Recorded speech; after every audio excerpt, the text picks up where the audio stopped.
My beloved child, for a long time, you have looked at yourself through the lens of exhaustion.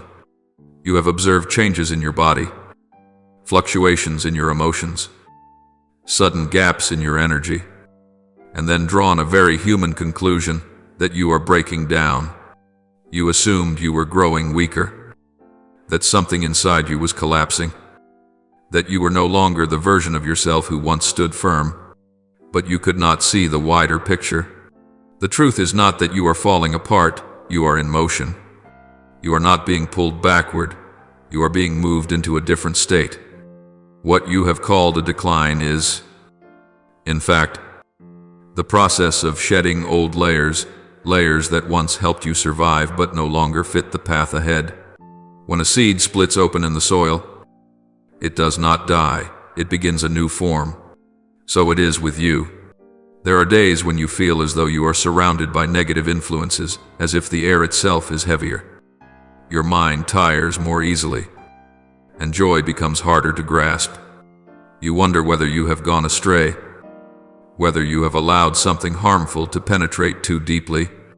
But, my beloved, not every heavy feeling is a sign of deterioration. Some seasons are heavy because they are seasons of preparation. When a new foundation is laid, the ground must be disturbed. When a stronger structure is raised, the old must be dismantled. I am not allowing you to be encircled by darkness. I am training you to recognize light more deeply. I am sharpening you, making you more real, more grounded, not through comfort, but through truth. There were moments when you believed you were shattering, that pieces of you were falling away, that you were no longer whole as before. But I want you to understand this clearly. I am not destroying you. I am refining you. What is falling away is not your core. It is what clung to you through circumstances, through fear, through unnamed wounds. There were beliefs you held simply to protect yourself. There were habits formed during years of bracing yourself. There were survival mechanisms that carried you through storms, but now only leave you weary. I am gently but decisively removing these things, not to empty you, but to lighten you, not to weaken you, but to make room for true strength to take its place. Everything you have experienced in your body is not punishment. I do not use pain to condemn you. The signals of your body are a language that is honest and incapable of pretense. They are revelation. They point to places where the enemy has tried to gain access through prolonged fatigue, through simmering fear, through endless self-blame. They also reveal where you have carried more than your share, where you forgot to set boundaries, where you allowed pressure to accumulate without release. And above all, they show the places where you need me, not as a distant idea, but as a living, near, sustaining presence. Some fatigue comes not because you have done too much, but because you have remained on alert for too long. Some pain arises not because your body is weak, but because your soul has been silent for too many years. When I allow these things to surface, it is not to frighten you, but to invite you to stop, to listen, and to let me enter more deeply. Deliverance rarely arrives in noise. It often begins with a whisper reminding you that you do not need to continue in the old way. I am teaching you to discern between endurance and trust, between striving and surrender. And this lesson cannot be learned in theory. It must be felt within your own body. My beloved child, I am not surprised by what is unfolding within you. I have seen the entire journey, both the stretches you walked by faith and the stretches you walked by sheer willpower. I know where you carried burdens alone because you believed there was no other option. And I also know when it is time to tell you now it is enough. Enough pretending you are fine when you are tired. Enough blaming yourself for very human limitations. Enough believing you must fix everything before coming to me. You do not need to be better to be worthy of healing. You only need to be real. Scripture reminds you of this truth with great gentleness and great certainty, for when I am weak, then I am strong. 2 Corinthians 1:2-1-0. This verse does not glorify weakness. It unveils a deeper reality that true strength does not come from never wavering, but from knowing whom you need when you do. When you stop relying on control, you create space to receive grace. When you release your grip on keeping everything intact, I am given room to restore and renew. What is happening is not a period, but a comma.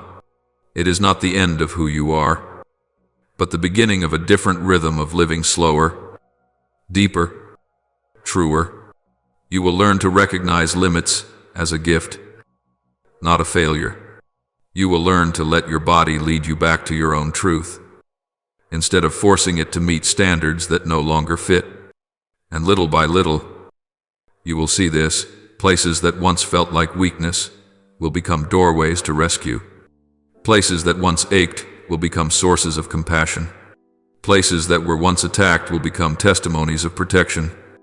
There are burdens you have carried for so long that you came to believe they were simply part of you.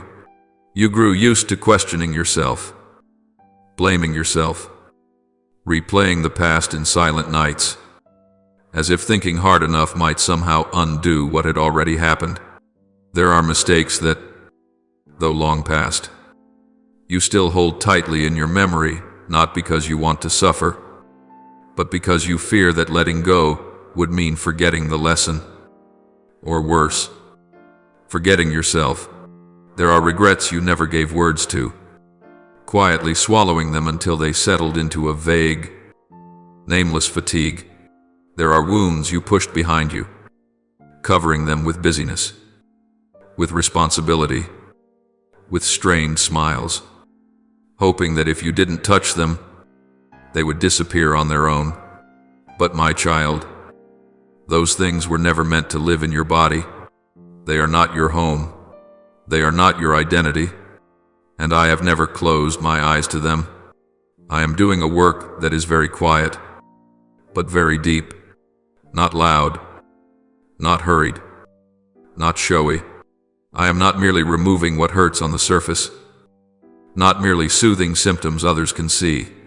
I'm going into the deepest places where fear once took root, where self-blame once clung tightly, where you learned to shrink yourself just to survive. I am loosening each layer, each knot, each compressed memory you carried because you knew no other way. This is not shallow healing, and it is certainly not forgetting.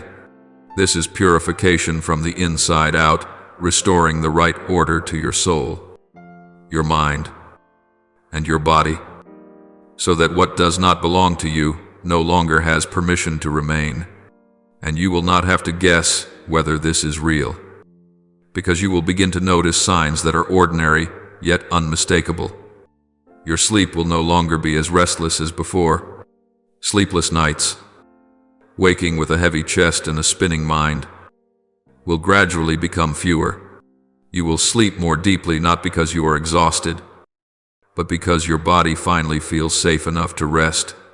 Your mind will feel clearer, not because every problem has vanished, but because you are no longer being dragged by endless, tangled thoughts with no way out. Your emotions will soften. You will notice that you no longer react as intensely as before, no longer swept away by emotional waves that rise and fall beyond your control. Steadiness will slowly replace tension, like solid ground being laid again after a long season of shaking. You will feel your energy returning not in sudden bursts, but as a steady flow. The things that once drained you, that once emptied you without your understanding why, will no longer hold you as tightly. You will realize that your heart no longer panics in places where fear once tried to suffocate your breath. The constant pressure in your chest, that heaviness you grew so used to that you forgot what lightness felt like, will begin to ease. The racing thoughts that once drove you relentlessly with anxiety will slow, then settle. And in that quiet space, you will begin to hear your own breathing again. Your body, too, will speak in its own way, no longer needing to brace itself excessively, no longer enduring in silence. You will sense a relief that needs no explanation, a relaxation that comes naturally, as though every part of you is remembering how it was created to function not in fear, but in trust. You will realize that you no longer need to fight constantly just to survive. You no longer need to stay perpetually alert, perpetually guarded, perpetually prepared for the worst, because within you, a new foundation is being rebuilt. My beloved child, this healing does not turn you into a stranger to yourself. On the contrary, it brings you back to who you truly are, the version of you that had to be set aside during years of mere survival. You will not lose your sensitivity, nor will you become cold or numb. You simply will no longer be ruled by old wounds. You will still remember what happened, but those memories will no longer dictate your reactions. You will still know that you were once hurt, but that pain will no longer define who you are. And in this returning, you will recognize something very simple yet very profound. Your body, your mind, and your soul are finally moving in the same rhythm. Allow this process to unfold. Do not rush it. Do not doubt it. Do not turn back to pick up old burdens simply because they are familiar. I am not in a hurry, and I do not abandon what I begin. What I am doing in you is durable, rooted, deep enough not to be swept away by the next wind. And when you look back, you will not merely say that you are better. You will know through lived experience that you have been set back in the right place, returned to the right rhythm, and restored to the rest you have longed for a very long time. Now, I am placing my hand beneath you and gently lifting you out of the former season, not with a sudden jolt that leaves you disoriented, but with a steady movement, slow enough for you to realize that you are being carried. The months in which you merely endured, striving only to keep everything from collapsing, have fulfilled their purpose. They were not wasted, nor were they meaningless, but they are no longer where you are meant to remain. I am opening before you a new space, a season in which you do not merely survive, but begin to truly live, not by bracing yourself harder, but by being sustained from a source that does not run dry. You will regain your strength, but not in the way you once knew. This is not the kind of energy that rises from pressure, from the fear of being left behind, or from the need to appear okay in the eyes of others. This strength is born from abiding from the moment your soul knows it is standing in the right place. You will sense a quiet yet steady vitality, resilient and sure, enough for you to walk without haste, enough for you to pause without guilt, enough for you to choose what is right without trembling. I am not merely helping you make it through each day. I am restoring within you the capacity to flourish, the ability to bloom, even after seasons of drought. In the days ahead, you will notice a change that is subtle, yet unmistakably real. Mornings will no longer feel like a battle. You will wake earlier not out of obligation, but because something new has been awakened within you. This energy will not be loud or showy. It will be like the first light of day slipping through a window, gentle, steady, and full of promise. You will begin each day not with the sense that you must endure another cycle, but with the awareness that today carries meaning. Even in its smallest moments, you will know where you are headed, even if the full picture has not yet come into view. I will place within you a peace that does not depend on circumstances, not because everything around you suddenly becomes perfect, but because you no longer allow external winds to determine your inner foundation. You will walk with a confidence nurtured by truth, the truth that you are guided, protected, and loved without condition. This confidence is not loud, nor does it need to prove itself. It is present in your posture, in your breathing, in the way you make decisions. You will say yes when your heart is aligned, and no when it is necessary. Without lengthy explanations, you will feel your feet firmly planted on the ground, no longer unsteady as before. There were moments that once nearly brought you to your knees, difficult crossroads, tense confrontations, heavy responsibilities. In this new season, you will stand steady in those very places, not because you have become hardened, but because you have learned to lean on a strength that is not your own. You will find yourself calmer as pressure rises, clearer when choices must be made, and more patient when results have yet to appear. I am shaping within you an inner strength that is not easily shaken, one refined by trust, not by fear. My beloved, the prosperity I speak of is not merely outward abundance. It is a life with purpose where every step, however small, is placed in its proper order. You will experience joy without needing a grand reason, gratitude taking root in simple things, and a capacity to love without being drained. You will realize that you no longer have to trade peace for achievement. You will understand that true accomplishment is living in alignment with the identity entrusted to you, an identity not defined by the harsh seasons you have passed through.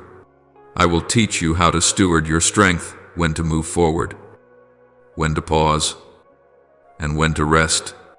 You will no longer live by the frantic pace of fear, of falling behind, but by the steady rhythm of wisdom. Relationships will be reordered in healthy alignment. Work will find its rightful place. Dreams will become clearer, no longer vague or distant. And when you feel unsure, I will remind you that you are not alone on this journey. I am near, not merely pointing the way from afar, but walking beside you. Scripture speaks softly yet profoundly. Those who wait on the Lord shall renew their strength. They shall mount up with wings like eagles. They shall run and not grow weary. They shall walk and not faint. Isaiah 40:31. This promise does not say you will never grow tired. It says your strength will be renewed at the right time, not through pressure, but through trust, not through striving, but through connection. When you place your hope in me, strength does not merely return, it is reformed to endure. My beloved child, this new season does not require you to become someone else. It invites you to return to yourself, the version that has been healed, realigned, and entrusted with purpose. You will walk more lightly because you no longer carry burdens that were never yours. You will look ahead with clarity because you are no longer dodging old fears. You will love more deeply because your heart has finally found a place to rest. And in days that seem ordinary, you will recognize something extraordinary unfolding. You are living, not merely existing.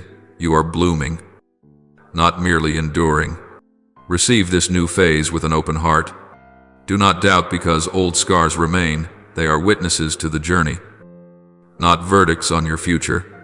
I have led you far enough to know that you are ready. And I am here not only to begin with you, but to complete what I have set in motion. You will walk with vitality, peace, and purpose. You will stand firm when needed, and you will soar when the time comes, not because you achieved it on your own, but because you learned how to trust. My beloved child, you will step into the purpose I have prepared for you, no longer confined by limits you once believed were impossible to cross. Your body is not a prison for your calling. It is an instrument being recalibrated to serve something greater. I do not ask you to deny what you feel, nor do I require you to pretend to be strong. I am teaching you a new way of seeing that this body does not determine destiny, and passing sensations do not have the authority to rewrite the story. The work I am doing within you is neither superficial nor temporary, neither patchwork nor fragile. I am touching the deepest layers of identity, restoring order from the roots, so that what I begin can stand through time, through upheaval, and through the voices that try to pull you backward. Listen to me carefully, for this is the hinge point of this season. Do not let the enemy convince you that a few small signs mean everything has reversed. Do not allow whispers to plant a cruel interpretation that one moment of fatigue erases it all, that a brief discomfort sends you back to the starting line. That is not the truth. My promises are not so fragile that a heavy day can shatter them. The transformation I am bringing about is not so thin that a headwind can dissolve it. A fleeting sense of weakness is not a sentence, it is simply a signal to rest, to adjust your rhythm, to lean more deeply into me, not a conclusion that you have failed. Healing carries two rhythms that move together, sudden moments when light breaks through and you realize something has shifted instantly, and slower stretches where change settles day by day, layer by layer, like underground springs, nourishing roots. Both belong to me. Both are signs of the same work. Do not confront the slow rhythm with impatience, and do not deny the swift one out of fear. Let each rhythm complete its task. I am not in a hurry, and I do not abandon what I start. What I build is enduring enough for you to step into purpose without trembling, enduring enough for you to move forward without turning back every time your body sends a small signal. You will learn how to live in your body without fearing it. You will stop panicking over a passing ache or an unfamiliar sensation. You will no longer construct worst-case scenarios and then terrify yourself with futures that have not happened. The arrows of fear, the enemy once aimed at your health, lies disguised as caution, have been broken. I am dismantling fear from your patterns of thought, one knot at a time, so that you no longer react in panic, but respond with discernment. When you discern, you do not deny sensation, you place it in its proper place. And when it is placed rightly, it no longer rules you. I am giving you a new confidence, not arrogant, not performative, but quietly steadfast. I am giving you a new assurance, not grounded in always feeling okay, but rooted in the truth that you are being held. I am establishing a new stability in your mind where thoughts no longer scatter at the first unfamiliar signal, but know how to pause, observe, pray, and choose a wise response. The peace I give is not a fragile feeling. It is a reality that dwells in your chest like a shield, not preventing sensation, but preventing fear from piercing through. The stillness I lay upon your mind is like a blanket, not lulling you to sleep in the face of life, but keeping you warm so you do not shrink in the cold of anxiety. The calm I build around your thoughts is like a wall, not to isolate you, but to protect what precious thing is being formed within. My beloved child, I am restoring you to wholeness, wholeness in how you see your body, wholeness in how you read its signals, wholeness in how you walk through imperfect days. There will come a time when you look back and are surprised by how deeply you once feared your own body, not because you will have forgotten what you went through, but because that fear will no longer have language to speak to you. It will have lost its authority. It will have been unbound. You will live in this body as in a house that has been restored, windows open to the light, a firm foundation, a steady rhythm of breath, and within that house, my purpose will be carried out, no longer hindered by old lies. Remember the gentle yet authoritative reminder of Scripture, for God has not given us a spirit of fear, but of power, love, and self-control. 2 Timothy 1:7. That spirit of self-control is being awakened in you, not so that you would control everything, but so that fear would no longer control you. As self-control is restored, you will find yourself calmer in the face of change, steadier in slow days, and freer in strong ones. My beloved child, the purpose I have for you does not hang on the condition of when you no longer feel anything unusual. That purpose stands firmly on my grace and my faithfulness. I do not do shallow work in you. I do deep work, deep enough to endure, wide enough to support, complete enough to bring things to fulfillment. Keep walking forward with steady trust. When a moment of weariness comes, rest without self-condemnation. When an uncomfortable sensation arises, listen without panic. When a day moves slowly, remain without doubt. None of these things stand against what I am doing. They are being used by me to complete it.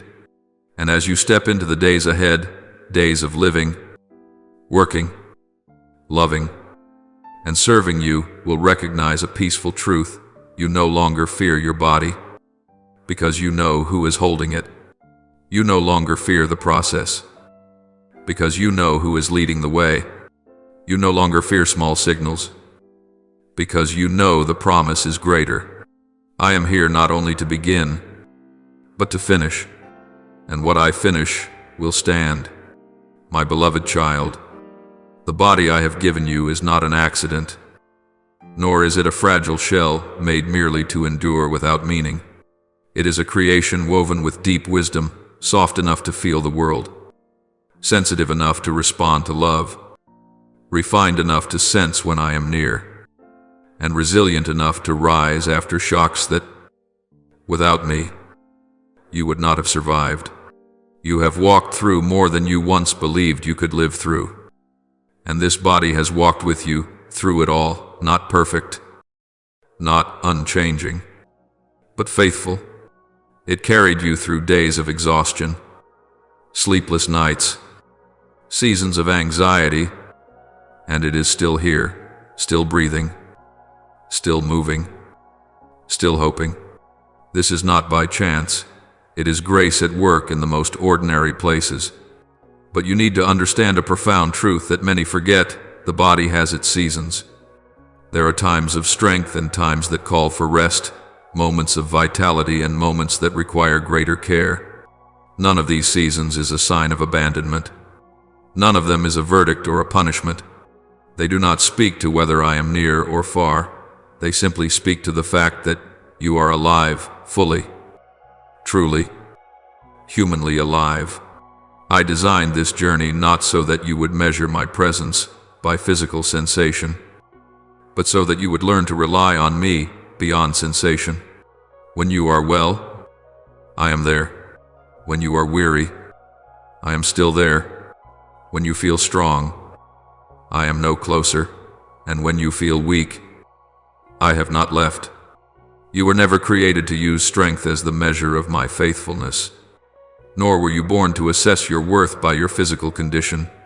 I do not look at you through energy charts, numbers, or daily performance. I look at you with the eyes of the one who breathed life into you from the beginning, eyes that do not fluctuate with changing conditions.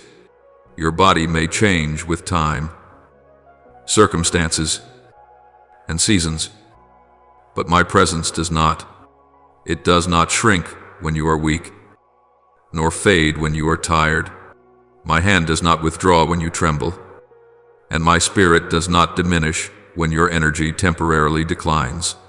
There are days when your body feels as though it is working against you, when every movement feels heavy, every thought slows, and every effort costs more than usual.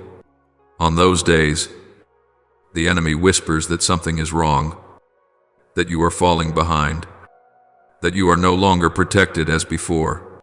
But that is a lie dressed up as reason. The truth is that your body is speaking a language that needs to be listened to, not with fear, but with gentleness. I do not need you to push past every limit. I need you to live within the right order. That order includes rest, adjustment, and trust, things that false strength often ignores. My beloved child, there are lessons that can only be learned when you no longer have the strength to rely on yourself. When your energy is high, it is easy to think you are fine because you are performing well. When your energy is low, you are given the chance to remember that you are fine because I am holding you. I do not take away your strength to make you weak. I allow fluctuations so that you do not confuse the source of your stability. True steadiness does not come from always being strong, but from always being supported. And that support does not depend on how you feel each morning. Your body is sensitive enough to recognize my presence not only in moments of joy, but also in quiet, unremarkable moments. Sometimes you do not hear a clear word, yet you sense a gentle calm. Sometimes you have no answers, yet your breathing slows.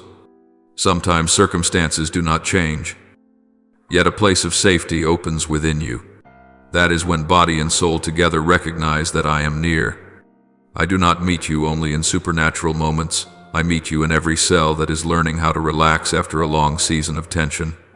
And you also need to know this: your body is resilient enough to rise after things that should have crushed you, not because it is invincible, but because I placed within it the capacity to recover. That capacity does not always unfold quickly, but it is real. Each time you stand again after a hard season, it is not luck, it is life being nourished by grace. Do not dismiss small steps, a night of deeper sleep, a morning with lighter breath, a moment when panic no longer overwhelms you as before. These are signs of life being restored slowly, steadily, truthfully. My beloved child, I do not require you to always understand what your body is going through. I only invite you to trust that nothing in it surprises me or pushes me away. When you are weak, I am not disappointed.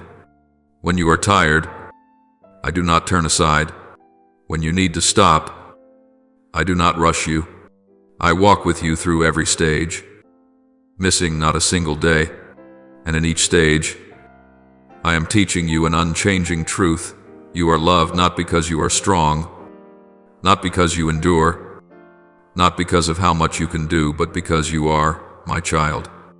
Let your body be a body alive, feeling, resting, recovering without carrying the burden of having to prove anything. Let your soul lean on me, even when your feelings are unsettled. And remember, my beloved, your strength may rise and fall like the tide, but my ocean does not run dry. Your energy may fade for a moment, but my spirit remains full. Your body may change along the journey, but I, the one who is with you, never change. My beloved child, remain with me in prayer, not only when you need support, but in every season you pass through. Prayer is not a life buoy you grab when you are about to sink. It is the breath that keeps you alive. There are days when your body feels light like the early morning breeze, when every cell seems refreshed, when strength flows through you gently like clear water, and you wake with clarity, your mind sharp, your heart full of drive. Those days are not accidental. They are gifts I give, moments of grace for you to taste abundant life. I delight in seeing you smile, in seeing your steps steady, in seeing your eyes clear. I am not jealous of your joy. I am the source of that joy. Yet, my child, even on those easy days, I listen to the rhythm of your heart. I watch where you place your focus when everything is going smoothly. Do you still pause to speak with me? Do you still seek my face when the skies are clear? Do you still draw near when there is no urgency pressing you? Or do you lean on your own strength, the strength I have given, and forget the one who gave you breath and vitality? This is not a rebuke. It is an invitation. For I know that when life becomes favorable, people can drift away without realizing it, not out of deliberate betrayal, but because they are carried along by the fast pace of success and comfort. I do not want you to remember me only in long nights or when your heart feels heavy.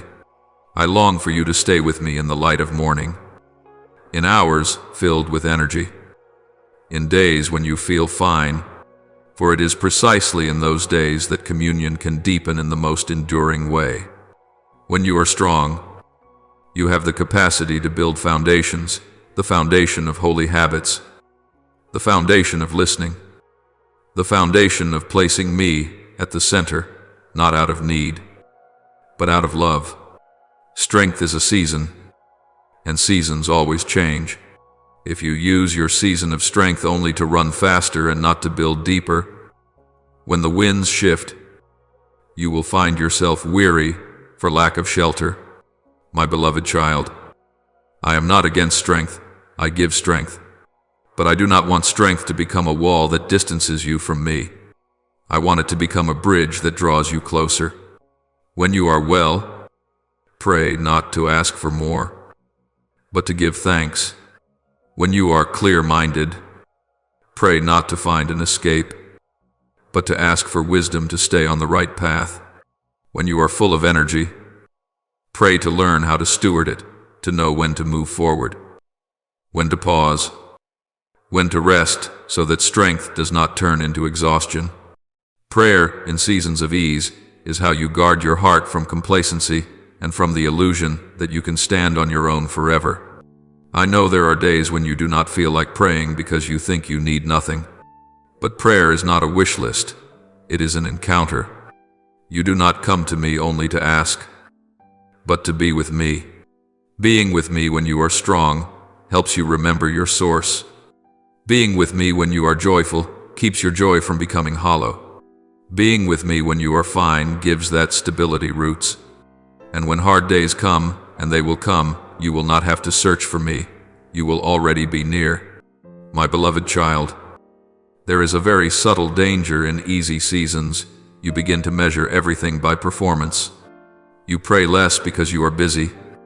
You listen less because you think you already understand. You rely more on schedules, strategies, confident routines, and less on my gentle leading. I do not blame you, for this is human, but I invite you to stay awake. Use days of abundant energy to build a rhythm of life that makes room for me without crowding, without haste. A rhythm that knows how to pause at midday, how to breathe deeply in the middle of work, how to listen amid the noise. I long for you to learn how to pray with me, with your whole body, when you walk, when you work, when you eat, when you rest. Not always with long words. Sometimes it is simply a tender awareness that I am here. When you are strong, that prayer is like an anchor line that keeps you from drifting too far. When you are weak, it becomes the arm that lifts you up. But if that line is neglected during calm winds, it will be hard to find again when the waves rise. My beloved child, I do not demand perfection in prayer. I seek faithfulness. Faithfulness is not doing more, it is staying. Staying with me when you are joyful. Staying with me when you are healthy. Staying with me when you are busy. Staying with me when you do not know what to say. Communion is built through such staying small, steady, true. And it is that communion that turns changing seasons from a threat into the natural rhythm of life. Remember this. My beloved, strength is only a season, but connection carries you through every season. When you use a strong season to deepen communion, a weak season will not drown you. When you use favorable days to place me at the center, difficult days will not lead you astray. I do not seek you only in the storm. I want to walk with you on sunlit roads so that when clouds gather, you know you are not walking alone. So pray with me in every phase. Give thanks on bright days. Listen on busy days. Stay on ordinary days. And as you do, you will discover something very gentle.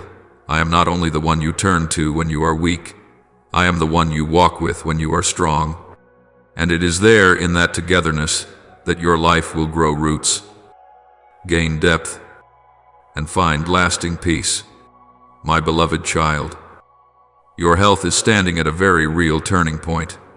This is not a vague consolation, nor a fragile hope to cling to when you are weary, but a clear intersection in your journey where I am touching precisely the place you have endured in silence for a long time. I know this has never been easy for you to speak about. It is not loud like external crises, nor visible like exposed wounds. It is quiet, prolonged, slowly wearing you down. You learned to smile while your strength diminished, to fulfill responsibilities while your body spoke up, to reassure others that you are fine even as you had to brace yourself inside just to stand. I have seen it all. There is not a single breath you tried to hold back that I did not hear. There is not a single weariness you concealed that I did not know. My beloved child, this will be an important marker, not only because of what will change in your body, but because of how you will look at yourself. This area that once felt like a silent burden has taught you much: how to endure, how to adapt, how to keep moving when there was no margin left. But it also took much from you: lightness, simple joy, the ability to believe that tomorrow could be better than today. I did not let you pass through that in vain. I was not absent from that quiet battle. And now, I am stepping into the very place you once thought you would have to live with for life, to establish a new order. I know you have grown used to carrying the load, so used to it that you scarcely remember what it feels like for a body that does not have to constantly self-correct, a mind that does not have to scan every small signal. There are mornings when you wake and need a moment to assess the situation before beginning to see how much energy you have, what you must be cautious about, what you must sacrifice today in exchange for stability. You have lived responsibly, courageously. But my beloved child, that resilience was not meant to become a permanent state. It was given to help you pass through, not to trap you there forever. The change I am initiating is not loud or dramatic in the way you once imagined. It begins from within, from systems that have been bracing themselves for too long, from rhythms forced to run faster than what is natural. I am easing accumulated tensions, resetting the tempo of parts of you that learn to live in endurance mode. You will notice this change in very ordinary ways: a morning when you wake without the familiar heaviness, a day when you work without constantly wondering how much longer you can hold on, a moment when you laugh sincerely without effort. Do not dismiss these small signs. They are the testimony that I am working deeper than the surface. My beloved child, I am not only healing your body, I am touching the story you have been telling yourself about that body. A quiet narrative has taken shape over time that you must accept it, grow accustomed to it, manage it, and live with this burden as if it were an inseparable part of who you are. I am rewriting that story, not by denying reality, but by opening a different future, one where your body is no longer a battlefield, but a dwelling place of peace. You will learn to trust restoration without trying to control every step. You will learn to hope without being afraid of disappointment.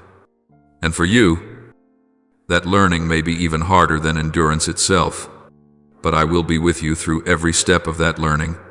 I also want you to know that this change will not make you someone else. You will not lose the sensitivity, the depth, or the compassion you have cultivated through difficult years.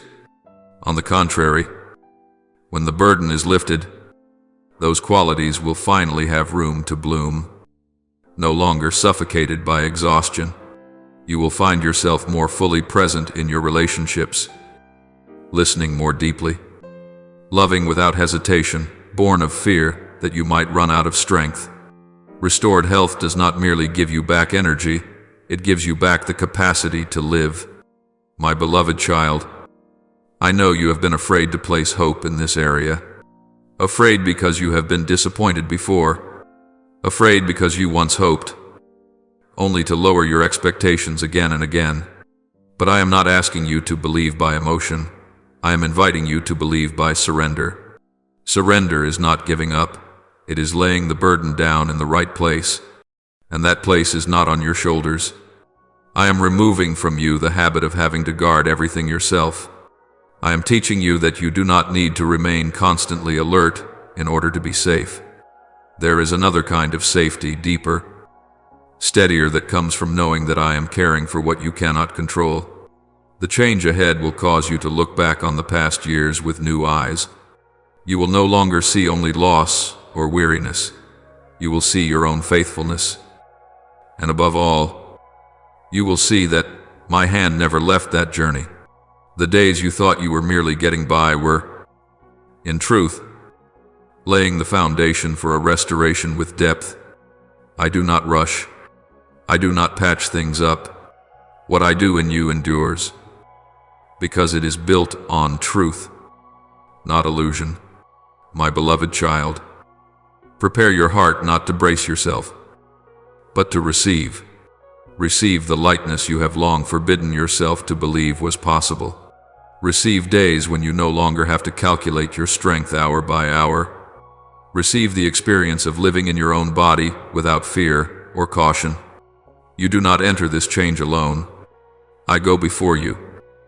I walk with you, and I remain behind you, encompassing the entire journey. And when you stand at this threshold and look back, you will understand that quiet battle did not end with a loud triumph, but with a restoration deep enough for you to begin living again, truly living. My beloved child, I have watched over you in battles no one else could see, in pains that had no name, in sensations only you understood when you were alone. Some battles leave no marks on the skin, make no loud noise, yet they erode strength little by little from within.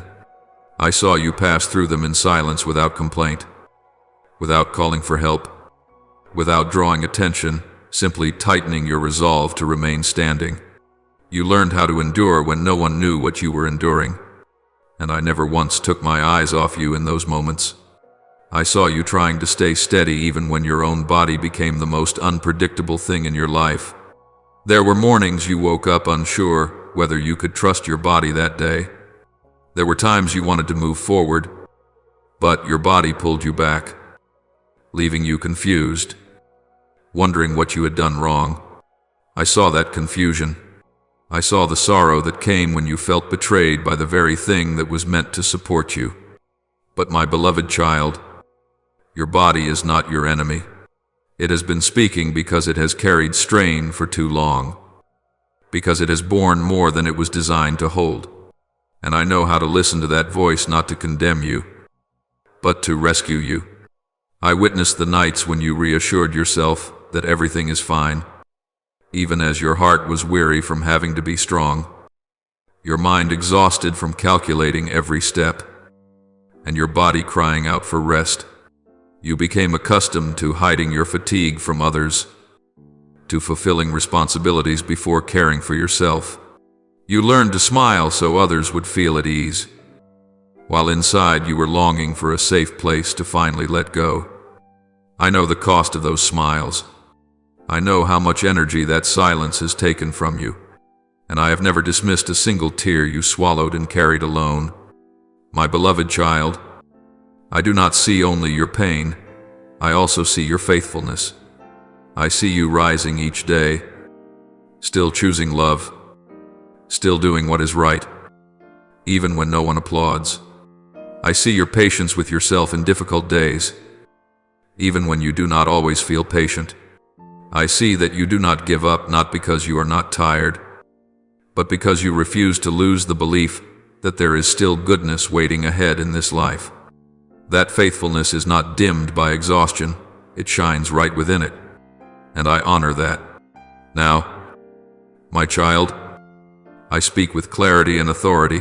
I am stepping into the very place where you feel weakest, not to expose your vulnerability before others, not to prove that you are not strong enough. I step in to reveal my power in a way you have not yet experienced, a power that does not crush or overpower, but upholds, power that does not shame you, but sets you free. I do not come to point out what you lack, I come to give you what you need. My power does not seek a stage, it seeks the places hidden by fear and exhaustion. It does not wait for you to be composed or strong, it comes when you are most weary, when your defenses are thinnest, when you can no longer pretend, for it is there that truth is spoken, and truth is fertile ground for healing. I am not ashamed of your weakness. I use it as a doorway for grace to enter. I am not afraid of your questions. What grieves me most is when you fall silent and carry everything alone. My beloved child, I do not define you by your strong days, nor do I confine you to your weak ones. I see you whole the entire journey, the context, even the things you have not yet found words to say. I know there are wounds formed because you had to grow up too soon, because you had to manage on your own when you should have been protected. I know there are survival mechanisms that carried you through the storm, but now leave you weary. I do not fault you for learning how to survive. I am teaching you how to live. My presence in your weakness does not make you smaller, it makes you more real. When you stop trying to appear okay, you create space for true restoration. When you allow yourself to rest without self-condemnation, you allow your soul to breathe. When you speak honestly to me about your pain, I can touch the root instead of merely soothing the surface. This is not hurried healing. This is restoration with depth deep enough to endure, real enough to break old cycles. I am teaching you a new way to stand firm, not by gritting your teeth and enduring, but by leaning into a source of strength that does not run dry. You will learn to discern the difference between courage and strain. You will learn to rest without fearing that you are falling behind. You will learn to listen to your body as a friend in need of care, not as a traitor to be controlled. And in this process, you will realize my power does not estrange you from yourself. It returns you to the right rhythm of life. My beloved child, some miracles do not arrive with thunder, but with holy patience. Some victories are not announced, yet are felt in the return of peace to your chest, in slower breaths, in a morning when you wake without fear of the day ahead. Do not despise small changes. Do not assume that power is present only when everything turns around in an instant.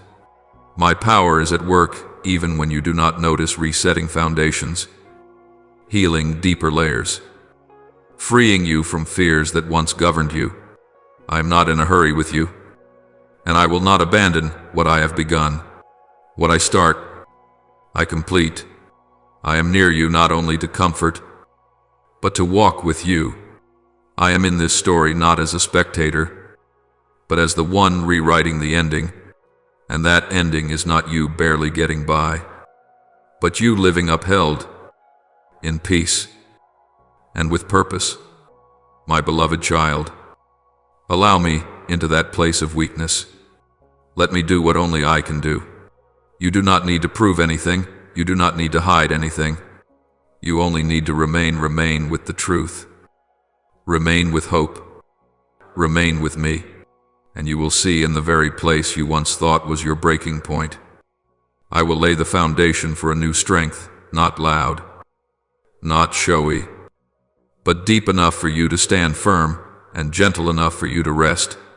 My beloved child, I speak to you with the certainty of the one who does not err. This season marks a turning point, not a small bend where you merely adjust your direction by a few steps, but a deep shift, a foundational change, quietly unfolding beneath the surface. You have not yet sensed it with your body. You have not yet seen it with your natural eyes, but heaven has acted. A command has been released in the unseen realm, and the wheels of restoration have begun to turn. Some things are initiated without the consent of your emotions, without the confirmation of your circumstances. They move forward simply because the time has come. The angels entrusted with your health have stepped into their assignment not in haste, not with noise, but with precision and steady faithfulness. They do not work by human measurements, but according to the rhythm of eternal wisdom. There are things that must be untangled before they can be rebuilt, layers that must be removed before renewal can take place. I am realigning what has gone out of order, rhythms that were pushed too fast, balances that were broken, systems that had to strain to compensate. I am repairing what the enemy has damaged, not only surface consequences, but the deep imprints left by prolonged fear, pressure, and weariness. I'm not patching things up, I am restoring order. I am reclaiming what time tried to take from you. Time can erode when a person only endures without being upheld, but time becomes an ally when I step in and redirect its flow. I am renewing what pressure sought to exhaust, parts that have been overworked, parts that have grown accustomed to living in constant alertness. I am rebuilding what illness attempted to destroy, not through force, but through regeneration from within. This rebuilding is not as loud as destruction, but it is far more enduring. Do you know that it was I who wove every cell of your body together? Not a single detail is accidental. Not a single system is unnecessary. From the quiet rhythm beating within your chest to the intricate currents carrying life throughout your being, everything was arranged by a hand that knows what is required for you to live, to grow, and to recover. Every system within you recognizes my voice. They are not confused by the noise of fear. They are not persuaded by the lies of despair.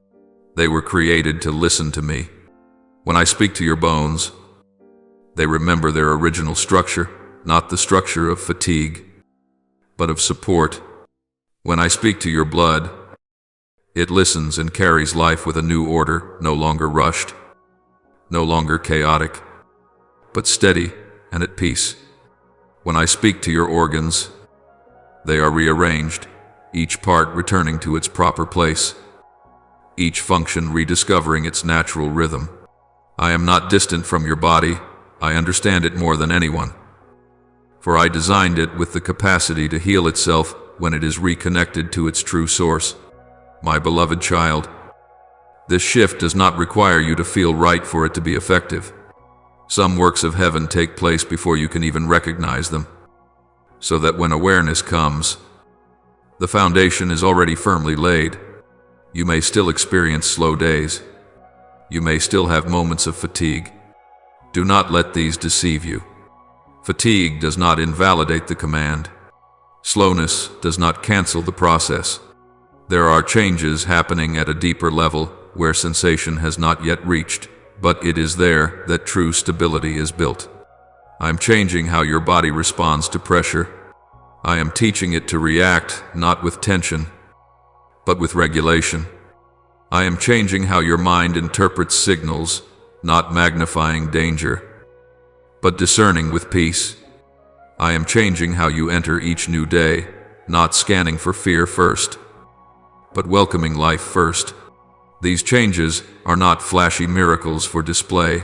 They are the miracle of stability deep enough to allow you to live differently. My beloved child, remember this when I speak. Life obeys. I do not need to raise my voice to be heard. My power rests in truth. When I speak, what is disordered finds its order again. When I speak, what is worn is made new. When I speak, what has been violated is restored. And I am speaking in this season not once, but continuously, so that the process is not interrupted. I am not pressured by the time you have lost. I govern the time you now have. You may not yet see the full outcome, but you will begin to notice small, undeniable signs: lighter breathing, mornings that feel less heavy, work hours that are more sustainable, nights of deeper rest. You will sense calm returning to your chest like an old friend. You will notice that fear no longer directs every decision. You will realize that your body is no longer a battlefield, but is becoming a dwelling place of peace. Do not dismiss these small things. They are the echo of a command that has already been released. I also invite you to cooperate with what I am doing, not through anxiety, but through trust. Give your body time to catch up with the command. Give your mind space to settle. Give your soul the habit of remaining with me. When you rest, you are not delaying restoration. You are honoring its rhythm. When you pray, you are not persuading me. You are placing yourself within the flow of what has already been decided. My beloved child, the shift has already begun, even if you do not yet feel it, even if you do not yet see it. Heaven is at work. I am adjusting, repairing, restoring, renewing, rebuilding. I am speaking to every cell, every system, every rhythm of life within you, and they are listening.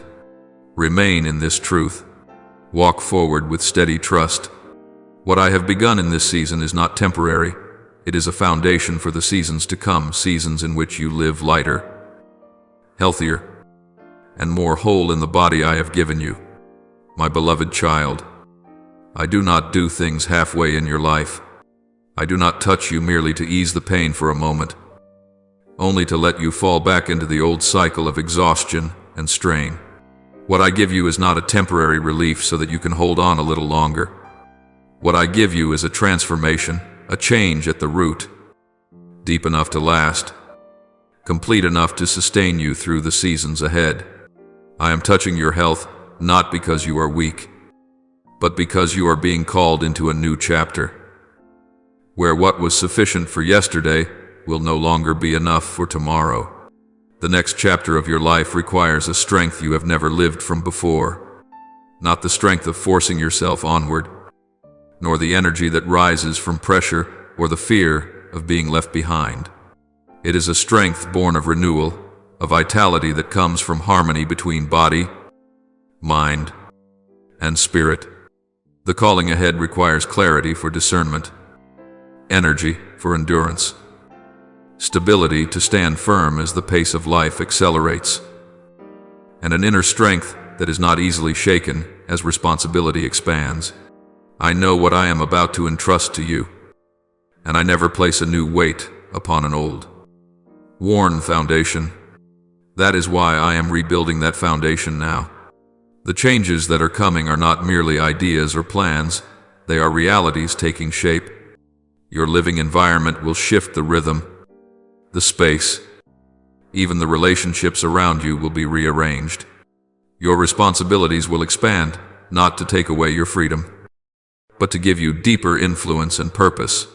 And there are sacred assignments I am placing in your hands, works that cannot be carried by personal strength or momentary willpower.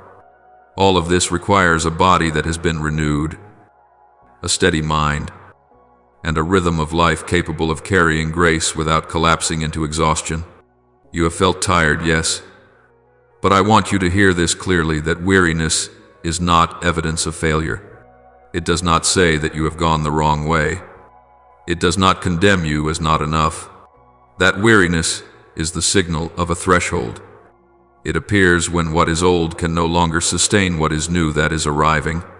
You have tried to use the strength of a former season to step into the next, and your body has spoken. Not to stop you, but to tell you it is time to change the source. Supernatural renewal is not a miracle that helps you ignore limits. It is a miracle that restores order, so limits no longer rule. I am teaching your body to function in the rhythm of grace rather than the rhythm of tension. I am teaching your mind how to remain clear, even as pressure increases. I am teaching your soul how to rest in me so vitality no longer leaks away through anxiety and self-blame. This renewal does not come so that you can run faster at any cost. It comes so that you can go farther without wearing away. My beloved child, I am not changing your health simply so that you can be healthier. I am changing it so that you can live differently, so that you can enter each new day with a sense of readiness rather than apprehension, so that you can carry responsibility without paying for it with your peace, so that you can be fully present in the assignments I give you, listening more deeply, loving more broadly, serving with greater endurance. When your body is renewed, you will realize that you no longer have to negotiate with fear before every decision. You will choose from freedom, not from exhaustion. I know you have grown used to self-adjusting, lowering expectations, rearranging schedules, shrinking dreams simply to fit your current level of energy. I do not fault you for doing that in order to survive. But the season ahead is not calling you to shrink, it is calling you to step forward, and to step forward without breaking. You need a renewal that only I can give. That renewal does not demand that you prove yourself, it invites you to trust. It does not ask you to strain, it invites you to receive. There are things you have postponed, thinking, when I am healthier. I am bringing that when closer, not to pressure you, but to release you. You will see energy return in a different way, steadier, more sustainable, less explosive, yet not easily drained. You will see clarity increase not because every question disappears, but because your mind is no longer pulled in every direction. You will sense inner stability, a groundedness, even as your environment changes. These are signs of transformation, not of patchwork repair. My beloved child, do not be afraid of the changes that are coming. I do not bring the new to overwhelm you. I bring the new because you have been prepared, and I am completing that preparation by renewing you from within. You will not have to return to old survival strategies. You will not have to sacrifice your health to fulfill your calling. You will not have to trade peace for responsibility. What I give you is harmony, where calling and health are no longer in conflict, but support one another. You are tired because you are at a point of transition that is true, but you are not being left there. What is coming is not another cycle of striving. It is a season of multiplied grace. Supernatural renewal does not come to deny the journey you have walked. It comes to honor that journey with a future worthy of it. I am not rushing, and I am not delaying. I act at the right time. Open your heart to receive what I am doing. Allow this renewal to sink into the smallest daily rhythms: your sleep, your breathing, how you begin your mornings, how you close a long day. Let me teach you how to conserve strength, how to rest, how to move forward without consuming yourself. When you cooperate with grace, transformation becomes a way of life, not merely a phase. My beloved child, it is coming not as a distant promise, but as a reality taking shape. I do not give you temporary relief. I give you transformation, and in that transformation, you will step into the next chapter of your life with a renewed body, a steady mind, and a soul at rest, ready for the greater things I have long prepared. My beloved child, there have been moments, very real, very human, when you wondered whether you were slowly breaking down, not just because of a single exhausting day, but because of a succession of days that carried a quiet sense of wear and erosion. You asked yourself whether your body was giving up on you, whether the pressures that had accumulated were silently gaining the upper hand. You did not ask to complain. You asked because you needed to understand. You asked because you wanted to stand firm, because you did not want to deceive yourself. I know those questions were born in the late hours of the night, when all other noises had faded and only your own breathing remained. I know they came on mornings when it took you time to gather enough strength to begin. I know they were not loud, but they were persistent. But today, I speak to you with the clarity of truth. None of those fears come from me. I do not plant doubt in your heart. I do not whisper that you are about to collapse. I do not place in you the thought that your body will betray you. Those ideas do not carry the fragrance of heaven. They bear the mark of the enemy, the one who wants to frighten you within the very home I gave you to dwell in during this life. He wants you to look at your body with suspicion, as though it were a prison, a limitation, proof of failure. But I am opening your eyes to see the opposite. Your body was not created to confine you. It was created to bear witness to resilience that is upheld, to bear witness to restoration that cannot be explained by logic alone, to bear witness to power at work in the most ordinary things, the heart finding its steady rhythm again, sleep growing deeper, breath becoming lighter, strength returning in a lasting way. I do not deny what you have been through. I transform it into a story, and that story does not end with prolonged endurance, but with restoration marked by my hand. There will come a day when you look back and say, not with pride, but with reverent awe, only God could have done this. Not because you did not try, but because your effort reached its limit. Not because you did not care for yourself, but because care alone was not enough. There are boundaries that human willpower, discipline, and effort cannot cross, and it is precisely at those boundaries that my power steps in quietly, without display, yet unmistakably. My beloved child, your health does not change because of luck. Luck comes and goes. It has no depth, no memory. Your health does not change by chance either. Chance has no purpose, no sense of timing, and it certainly does not change through a sudden improvement, only to fall back into the old cycle. What is happening within you bears the mark of my spoken word. When I speak, I do not guess. When I speak, I do not experiment. When I speak, I establish new order where there was once disorder, and that order has the strength to endure. The enemy wants you to believe that every feeling of fatigue is proof of defeat. I show you that often fatigue is a sign of transition when the old no longer fits what is being formed anew. The enemy wants you to interpret every signal from your body through the lens of fear.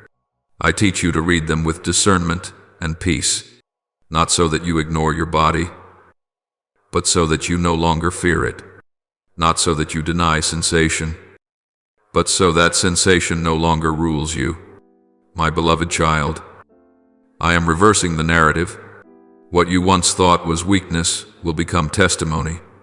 What you once feared will become solid ground. What you once doubted will become a distant memory with no power. You will remember that there was a time when you wondered if you could endure, and that very memory will make your restoration all the more evident. Not to pull you back into pain, but to remind you how far you have been led. I am not in a hurry, and I am not unclear. What I am doing in you has a rhythm. There are days when you see clear progress.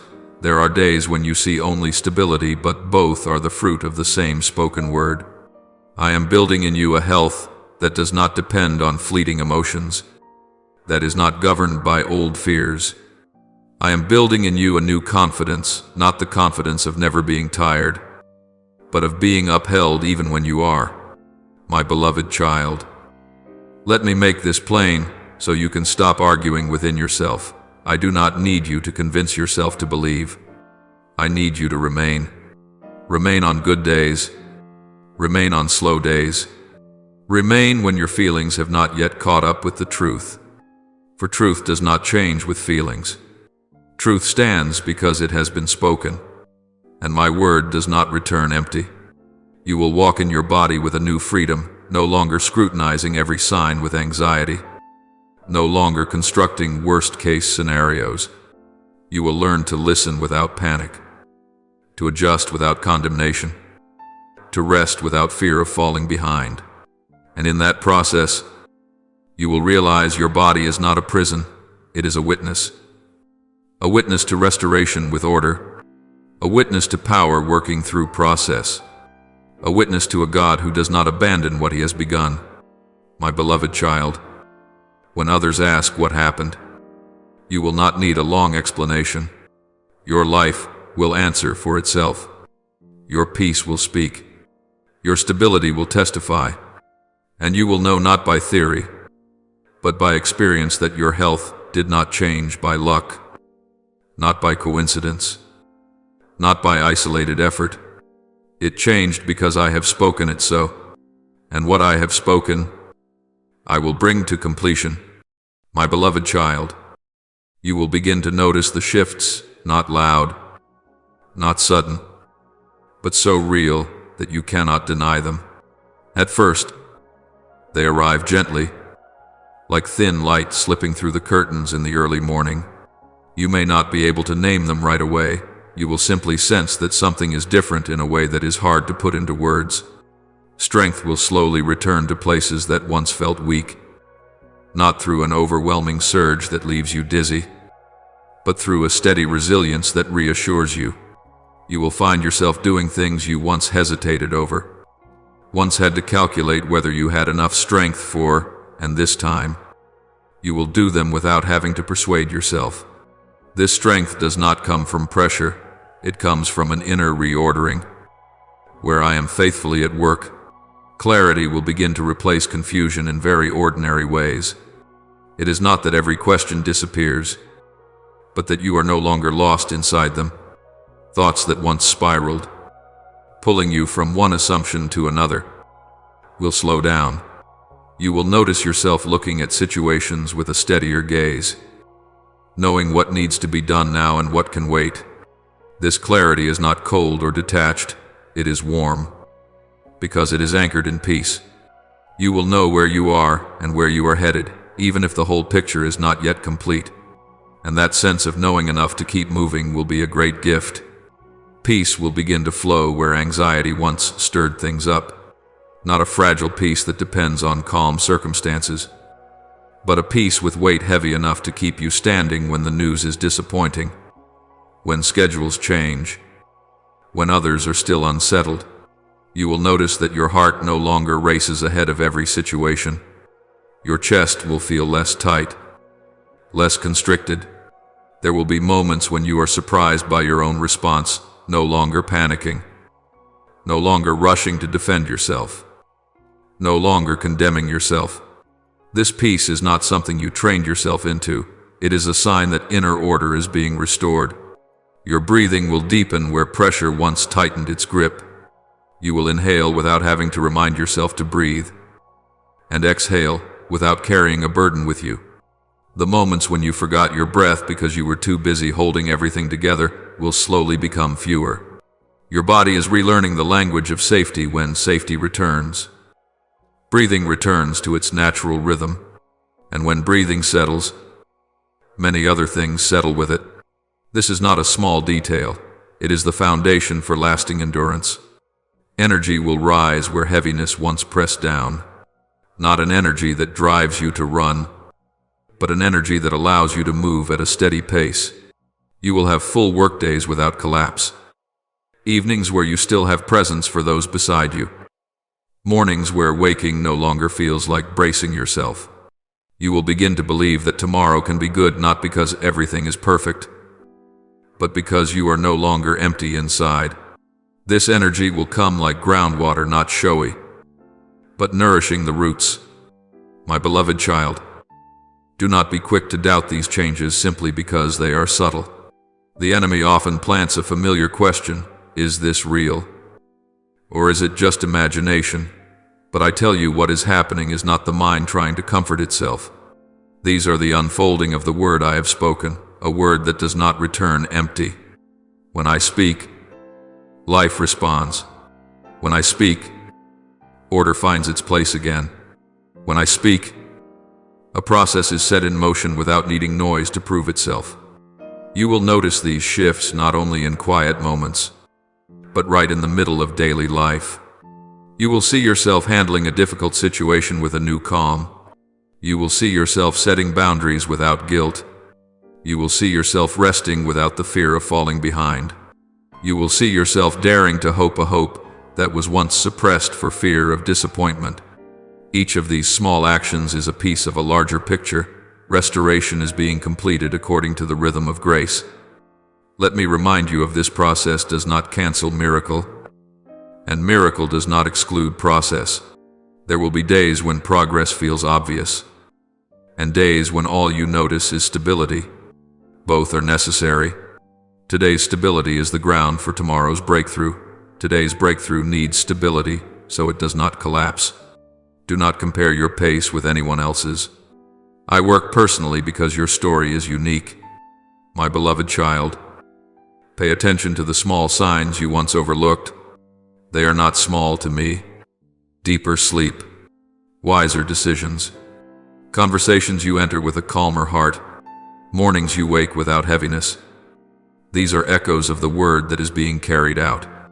When you notice and give thanks, you widen the space for grace to keep working. Do not let familiarity dull you to what is good. When peace begins to feel normal, remember, there was a time you longed for it with tears. When energy returns and you find yourself okay, do not forget the source.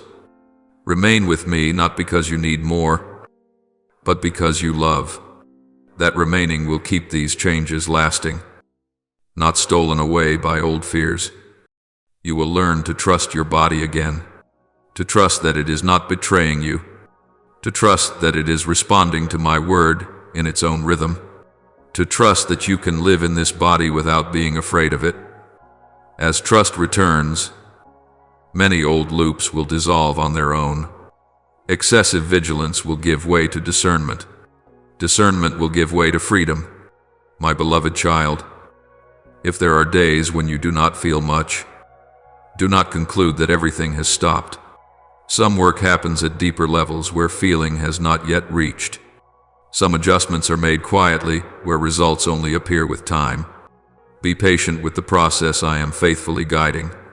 Patience is not waiting in despair, it is waiting in trust. And when you look back, not just once, but many times, you will recognize the curve of restoration from fog to clarity, from heaviness to lightness, from anxiety to peace, from shallow breaths to deep ones, from depletion to sufficiency. You will say to yourself, "This is not imagination." You will know by experience that these changes are the unfolding of the word I have spoken over your life. My beloved child, I am reaching into the deepest places within you, places no human hand can touch, where knowledge cannot measure, where medicine can only stand at the door. There are wounds that do not live on the surface of the body, do not appear in test results, and cannot be named by medical terms. Yet they are real, and they are heavy. They reside in memories that were pressed down, in emotions that were never comforted, in words left unspoken because you feared disappointing others. I am entering those very places now, not to reopen pain, but to release you from the weight that has taken root for far too long. I am healing the burdens you have carried as a survival habit.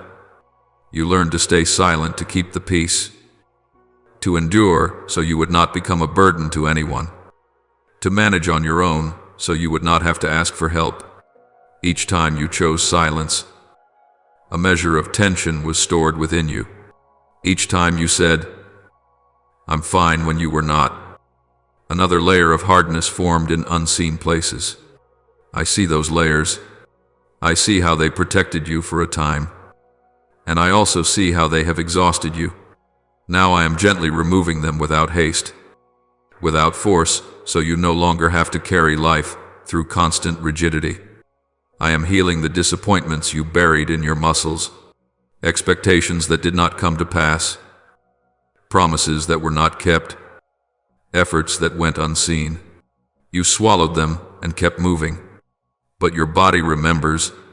It holds the imprint of every moment you pushed forward while your heart wanted to stop. It remembers the evenings when you were too tired for words, left only with a dull, lingering heaviness. I am speaking to every fiber of your being. You do not have to hold this anymore. I am teaching your body how to relax without fear of collapse, because releasing is not weakness, it is trust. I am healing the emotional wounds that have settled in your chest, sorrows that were never fully cried, losses that had no farewell ritual, relationships that ended without a goodbye. They lingered as a vague pressure, making your breathing shallow, keeping your heart in a constant state of vigilance. I am placing peace in that very place, not so you forget, but so memory no longer governs the rhythm of your life. When peace arrives, your chest opens. When your chest opens, your breath returns. When your breath returns, life flows freely again. I am healing the tension your body has quietly accumulated over the years. That tension did not come from a single day. It came from many days strung together, from always having to be ready, always having to be right, always having to be enough, from not allowing yourself to fail, not allowing yourself to rest, not allowing yourself to be weak. I am changing your rhythm from strain to grace. I am teaching your body that safety no longer depends on constant vigilance. When safety is restored, the body stops holding on. When it stops holding on, energy is returned. I am healing the fear that has lived in your heart as a wordless weight. That fear is not always clear. Sometimes it appears as a vague sense of foreboding, sometimes as a whisper in your thoughts, sometimes as an avoidance you cannot name. It makes you anticipate every worst-case scenario, exhausting you by keeping you perpetually on guard. I am breaking that weight not through argument, but through presence. When you know that I am here, fear is no longer the gatekeeper. When you know you are being held, your heart no longer contracts. My child, you have carried more than you ever spoke aloud. You took on burdens no one assigned to you, assumed responsibility for other people's emotions, accepted blame for things you did not cause. You fought battles your mouth never named, battles of self-blame, comparison, and the relentless need to prove your worth. Your body has borne the pressure of those battles day after day. I have seen it all. Not once did you grit your teeth in silence without my knowing. Not once did you turn your face to the wall at night without me being near. Now I am lifting these things from you. I do not remove the memories. I remove the weight. I do not erase the past. I dismantle its power. I do not deny what happened. I restore meaning so you can move forward. As I lift the burden, you will notice a real, tangible lightness, not the lightness of avoidance, but the lightness of release. You will be surprised to see yourself responding differently to things that once made you withdraw. You will discover that you can be more fully present without defenses, without pretense. My beloved child, this healing does not take place outside of you. It unfolds within you. It does not demand that you feel something immediately. It invites you to stay. Stay with the truth that you are not alone. Stay with the breath that is being renewed. Stay with the peace spreading like a gentle light. There will be days when you feel it clearly, and days when you simply feel steadier. Both are part of the process. Do not measure healing by emotional intensity. Recognize it by the growing stability within you. I am teaching you a new way of living in your body without resistance, without excessive control, without suspicion. I am teaching you to listen without panic, to rest without self-accusation, to move forward without strain. As you cooperate with grace, the hardened layers will dissolve. When they dissolve, softness returns. And when softness returns, you perceive my presence more clearly because tension no longer blocks the way. My beloved child, trust that I am at work even when you cannot see it. Trust that the places no one else can reach are being touched by perfect love. Trust that invisible pressures are being released little by little. And allow yourself to become lighter, not because everything is finished, but because you have placed the burden back where it belongs. My beloved child, the healing I am carrying out within you does not stop at the body. If it did, you would still feel a sense of lack, like a house freshly painted on the outside, while the inside remains filled with locked rooms. What I am doing is comprehensive and far-reaching, touching every deep layer of who you are, your emotions, your mind, your spirit, and even the places so hidden that you have grown used to overlooking them yourself. I am not healing you in scattered fragments. I am restoring you as a whole, so that every part of you can breathe in the same rhythm and live within the same order of peace. Before long, you will wake up and notice something strange yet undeniably real. You feel lighter, not because your external circumstances have suddenly changed, not because every problem has vanished, but because something within you has been unlocked.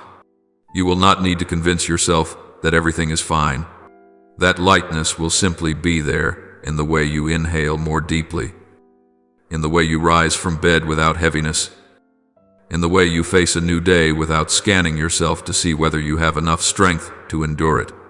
When what is inside is released, the outer world no longer has the power to weigh you down as it once did. The heaviness you have carried for so many years did not come from a single source. It accumulated like layers of sediment, some from childhood, when you learned to stay silent in order to be accepted, some from heartbreak that made you question your worth, some from betrayal that taught you to close your heart to protect yourself, some from the pressure to be strong, to be right, to be enough, and some from the quiet storms you walked through alone. You did not carry these burdens because you wanted to. You carried them because you did not know another way. Over time, you became so accustomed to their weight that you began to think it was simply normal. But, my child, those burdens were never meant to stay. They existed because you had to survive. I do not fault you for learning how to endure. I honor that resilience. Yet now, you no longer need to live in survival mode. I am doing something new. I am allowing what once clung to you to fall away, not through another battle, not through doubled effort, but through release. You will be surprised to see how the things that once held you lose their weight, as though they no longer have a reason to remain. I am healing places you forgot also needed healing. There are corners of your heart that have been closed for a very long time, not because they were unimportant, but because they were too painful to open. You learned to live around them, to avoid them, to call that maturity or the past. Yet those places have been waiting to be touched with gentleness. I am entering them not with a harsh light that frightens you, but with a warmth gentle enough to make you feel safe. I am not forcing you to remember. I am allowing you to let go. Emotional healing will come like a soft wave. You will notice that you no longer react so strongly to things that once triggered you. Words, glances, or situations that used to make you shrink will gradually lose their power, not because you have become numb, but because the wound is no longer open. You will find that you can feel without being swept away, remember without sharp pain, and face things without defensiveness. This is the sign of a heart being restored, tender, yet not fragile. Healing in your mind will become clearer as well. The repeating cycles of thought, self-blame, anxiety, comparison will slowly thin out, not because you are forcing control over them, but because they are no longer being fed. When fear is removed at the root, thoughts no longer have to run in defense. You will have space within space for clarity, for focus, for simple joy. Your mind will become a place of dwelling, not a battlefield. In your spirit, you will sense a deeper connection, quiet, not dramatic, but steady. You will not need to try to feel spiritual. You will simply know that I am near. There will be days when you have few words in prayer, yet your heart is at rest. There will be moments when you have no answers, yet no panic. This is communion moving into depth, where presence matters more than language. I am healing the way you come to me, so that our relationship is no longer shaped by fear or obligation, but by trust. And deep within, at the level of your identity, I am doing a quiet but decisive work. I am removing the labels you have carried because of pain, not enough. Try harder. Don't trust anyone. Don't hope too much. Those labels once helped you avoid hurt, but they also kept you from living fully. When they fall away, you may feel empty for a moment, not because of loss, but because there is room for truth to enter. The truth that you are loved without conditions. The truth that you do not need to prove yourself to be worthy. The truth that you are allowed to rest. My beloved child, what is happening is not a fleeting emotional moment. It is a shift in the foundation. You will recognize it when old patterns no longer return as they once did, when heavy spells no longer linger, when you no longer have to fight to find peace. Peace will come more naturally, as though it had always been there and is now finally allowed to stay. You will live more lightly, not because life brings fewer challenges, but because you are no longer carrying burdens that do not belong to the present. I know you are tired of trying to heal yourself. I know you have read, learned, and tried many paths. I do not dismiss the value of the steps you have taken, but now, I am doing the part you cannot do for yourself. I am healing the places you no longer have the strength to reach. I am lifting the burdens you have carried for so long that you thought they were part of you. They are not, and you no longer need to fight your way free. Allow this process to unfold. Allow yourself to become lighter without suspicion. Allow yourself to feel joy without fearing that it will be taken away. Allow yourself to believe that healing can be gentle, without drama. I am at work in your sleep, in your breath, in moments when you are not thinking of me at all. And when you look back, you will realize that the places you forgot also needed healing have now been touched, and you are living. truly living, in the freedom I intended for you from the very beginning. My beloved child, there have been moments when you quietly wondered whether something inside you was not right. You looked at the lingering exhaustion, the days when your strength seemed to run thin, the moments when you no longer felt like the strong version of yourself you once knew, and you arrived at harsh conclusions. Am I failing? Am I not good enough? Is this weakness proof that I have gone the wrong way? These questions were not loud, yet they clung to you, slowly gnawing at your confidence. I know you did not ask them out of self-pity. You asked because you wanted to understand, to stand firm, to live rightly. And because of that, I want you to hear this clearly. Do not misunderstand the seasons your body is going through. The human body was not created to be unchanging. It is not a cold machine, nor is it a moral scale or a measure of worth. The body responds to prolonged stress, to emotions held in, to the weight of responsibility, and even to spiritual battles you cannot see with your natural eyes. There are things happening beyond your conscious awareness that nonetheless leave real imprints on your heartbeat, your breathing, your sleep, and your daily energy. When you are tired without a clear reason, it is often not because you are lazy or inadequate. It is often because your soul has been fighting, and in time, the body must reflect that truth. You have walked through more than you ever tell. You have held yourself together in circumstances that did not allow you to fall apart. You have made difficult decisions, carried heavy responsibilities, stood strong for others when you yourself needed somewhere to lean. Those battles did not always have clear shapes. Many of them were silent choices, moments of suppressed emotion, times when you had to appear fine so that everything else would not unravel. Your soul was stretched tight like a drawn string, and your body, faithful and sensitive, absorbed the echo of that strain. That is not failure. It is the mark of someone who has passed through a storm. My beloved child, the enemy is very skilled at twisting meaning. He wants you to see fatigue as a verdict, weakness as evidence that you are unworthy. He whispers that if you truly believed enough, were capable enough, were strong enough, you would not be here. But I tell you that is a lie. Weakness does not cancel your value. It reveals your need to be upheld.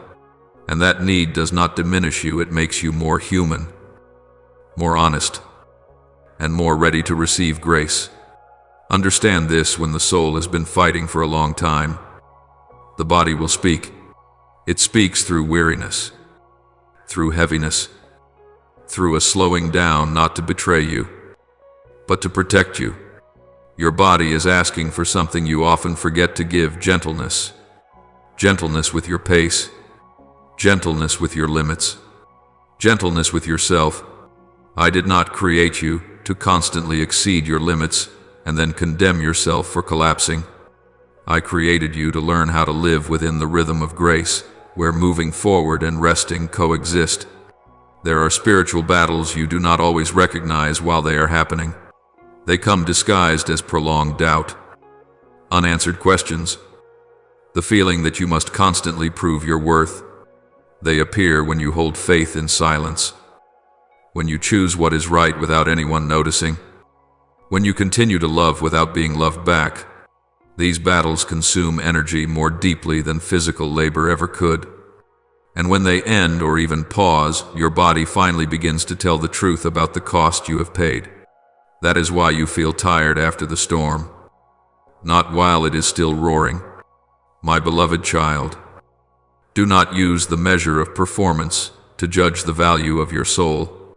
Do not let one season of weakness rewrite the story of your life. Every season has its own language. There are seasons of expansion and seasons of contraction, seasons of acceleration and seasons of slowing down. Slowing down is not moving backward. Resting is not surrender. Weakness is not failure. Sometimes it is the sign of a transition, when what once carried you is no longer enough to carry what is coming. I am teaching you to read your body with different eyes, not eyes of suspicion, but eyes of listening. When you are tired, ask what needs to be released. When you feel heavy, ask which burdens are not mine to carry. When you slow down, ask what is being rebuilt within me. These questions open space for healing. They allow you to cooperate with what I am doing, instead of resisting it through self-blame. My beloved child, I do not see you through the lens of strong days or weak ones. I see you whole across the entire journey. I see your faithfulness on days when no one applauds. I see your courage when you keep walking without motivation. I see even the tears you never let fall. And I tell you this so your heart may rest. You have not failed. You are living. You are passing through. And I am with you in every breath. A day will come when you look back on this season and understand that the exhaustion was not an ending, but an invitation. An invitation to return to the right rhythm. An invitation to reset boundaries. An invitation to trust that you were never meant to carry everything alone. When you respond to that invitation, you will feel your body grow lighter, your mind clearer, your soul more at peace, not because life suddenly becomes easy, but because you stop fighting yourself. My beloved child, stop condemning the signals of your body. See them as the language of care. Allow yourself to rest without shame. Allow yourself to be weak without doubting your worth. Allow me to lift and carry you in the places where you have tried to stand on your own for far too long. For when the soul finds its dwelling place, the body will find its rhythm again. And when the body finds its rhythm, you will realize what you thought was something wrong was, in truth, a healing process already unfolding. My beloved child, in the moments when you feel yourself growing weaker, when your breathing no longer feels steady, when your body slows down against your will, when your heart becomes confused because you do not understand what is happening, I do not want you to panic. Panic causes you to lose your bearings. It makes you interpret every signal through fear. I want you to pray, not as a desperate reflex, but as a return to the truth that you are not alone in this process, and that your weakness is not a prophecy of failure. It does not rewrite your future in a negative direction. On the contrary, weakness is an invitation, an open door for my strength to rise precisely where your own strength has run out. You have grown accustomed to living by effort. You have learned to compensate with willpower when your energy declines, with discipline when your emotions are unsettled, with responsibility when your heart is weary. These things once helped you stand firm, but they were never meant to replace grace. When you are weak, I do not see defeat. I see a fitting moment for me to uphold you in a way that personal strength cannot, where you no longer rely on yourself. There I have room to reveal my power, not in a showy or overpowering way, but deep enough to endure.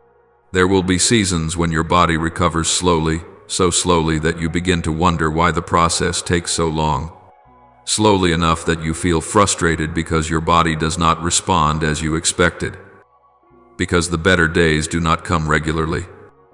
Because the good signs do not line up according to the schedule you set.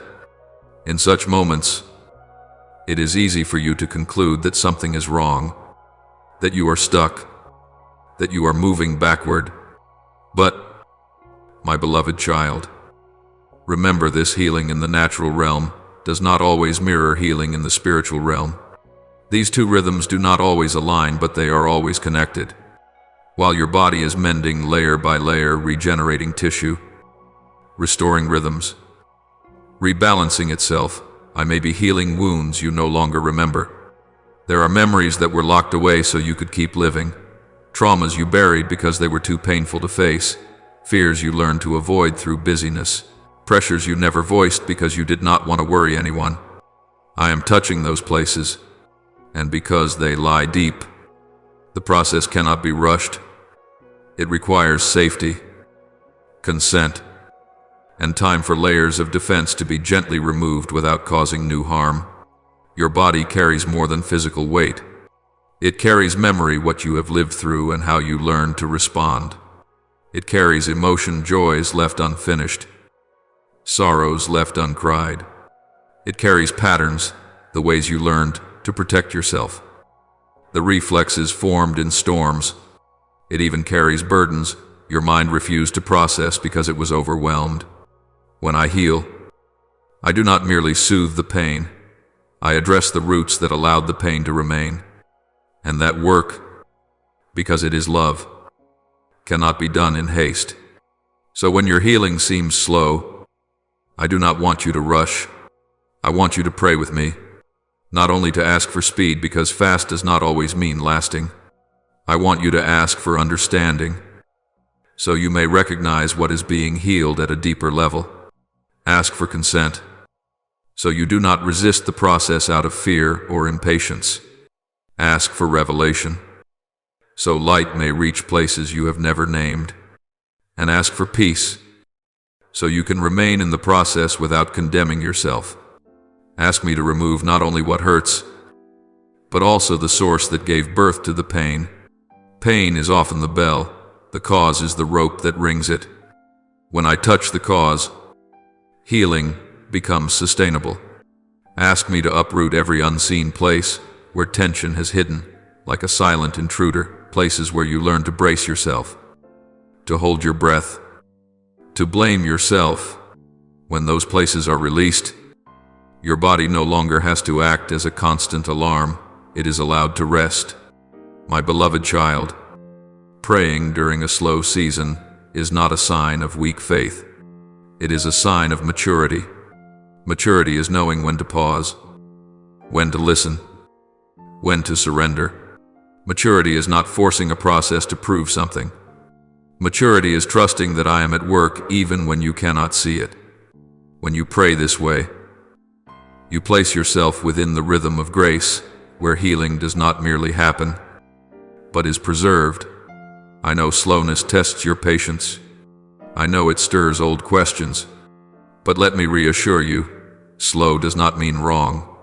Slow does not mean abandoned.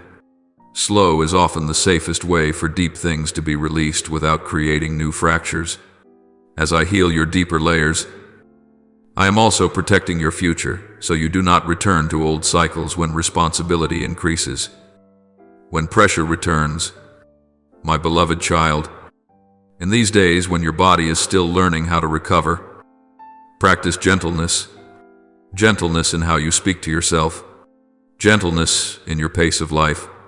Gentleness in your expectations. Every act of gentleness is a wordless prayer telling your body it is safe, telling your soul it is being held. When safety is established, healing moves forward in a sustainable way. If there are moments when you feel frustrated, bring that frustration to me. I am not afraid of your honest emotions. If there are moments when waiting makes you weary, tell me. I do not need you to perform strength. I need you to stay. Stay in prayer. Stay in trust. Stay in the process I am faithfully leading. And remember this, your weakness is not a prophecy of failure. It is an invitation for my strength. That strength does not only help you overcome, it teaches you how to live differently, less strained, deeper, more real. When the process is complete according to my rhythm, you will look back and realize that those slow days were not wasted at all.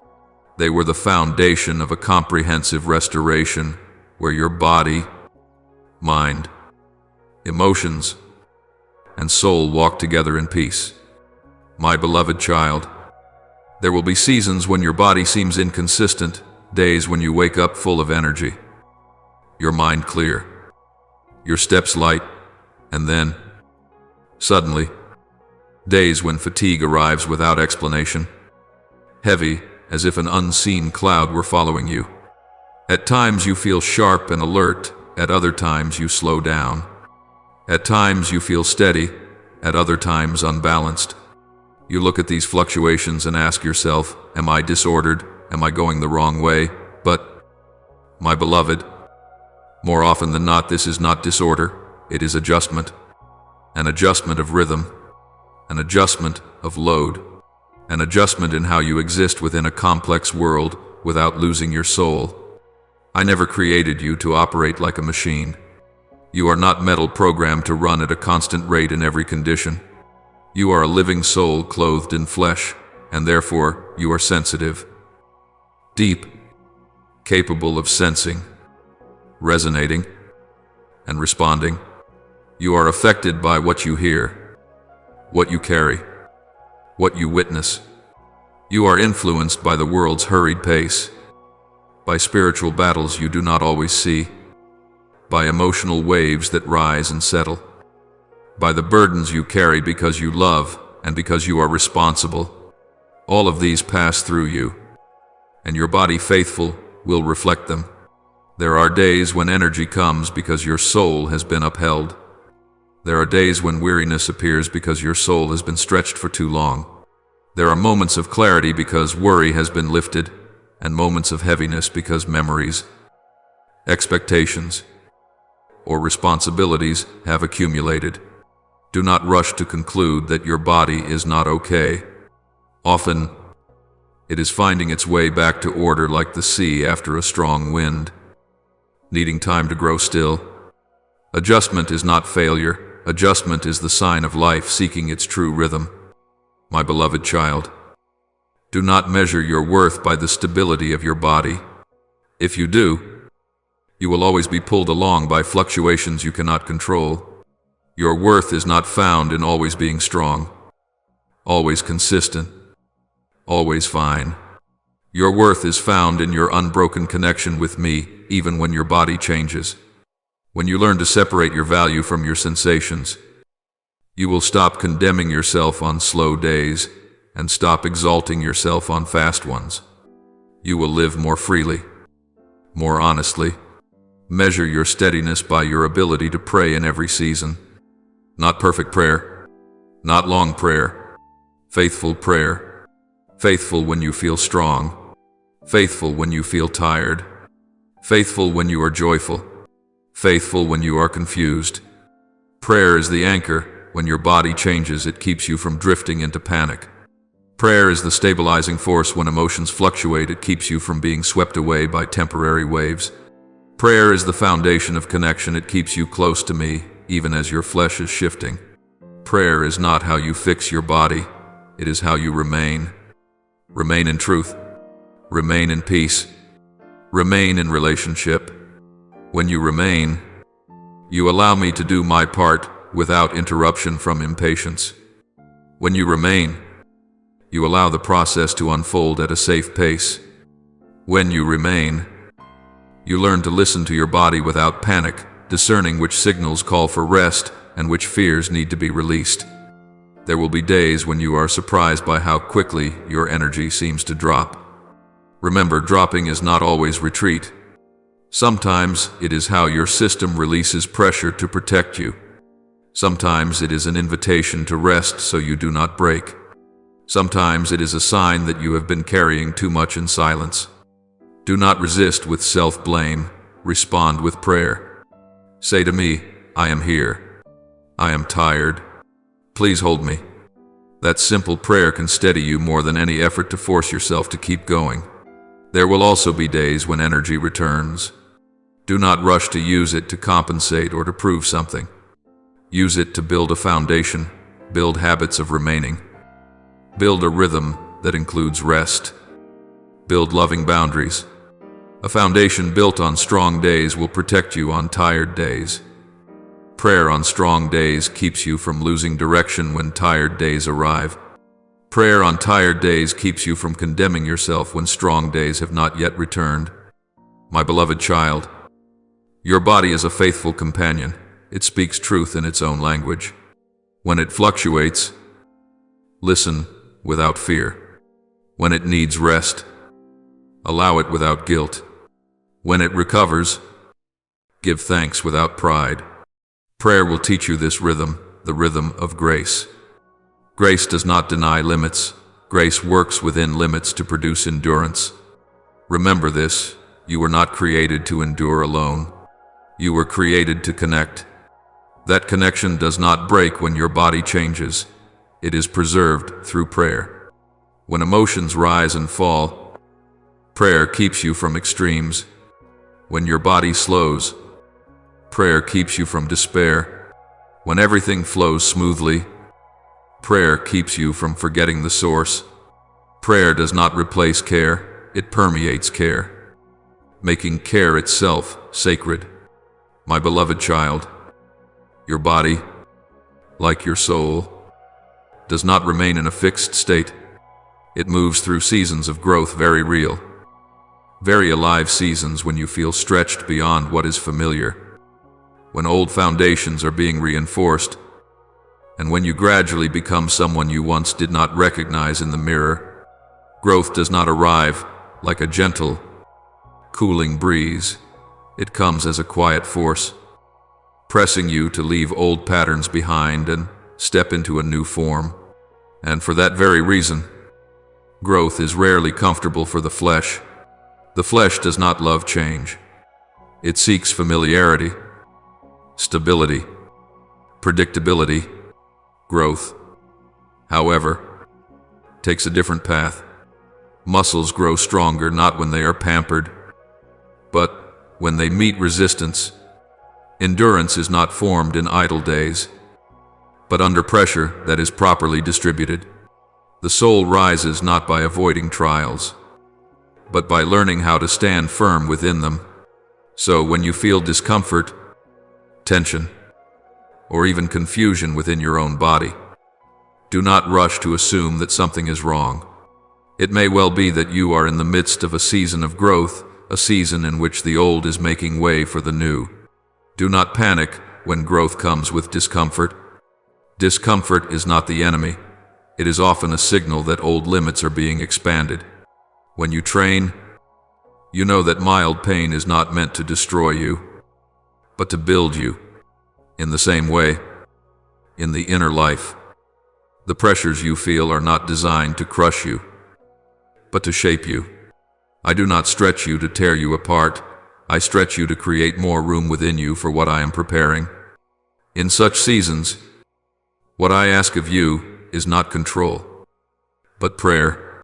Prayer does not make growth disappear. Prayer brings order and safety to growth. Pray when your body feels the pressure of change, when the pace of life quickens, when responsibilities expand, when new demands arise. Prayer in those moments is like a deep breath during a strenuous workout. It does not stop the exercise, but it allows you to continue without being overwhelmed. Pray when you realize that you are being transformed, when old reactions no longer fit, when new choices require greater maturity, when you are no longer comfortable with what once felt normal. This transformation is not merely a change in behavior, it is a shift in identity taking place from within. Prayer helps you name what is happening, so that you do not become afraid of your own growth.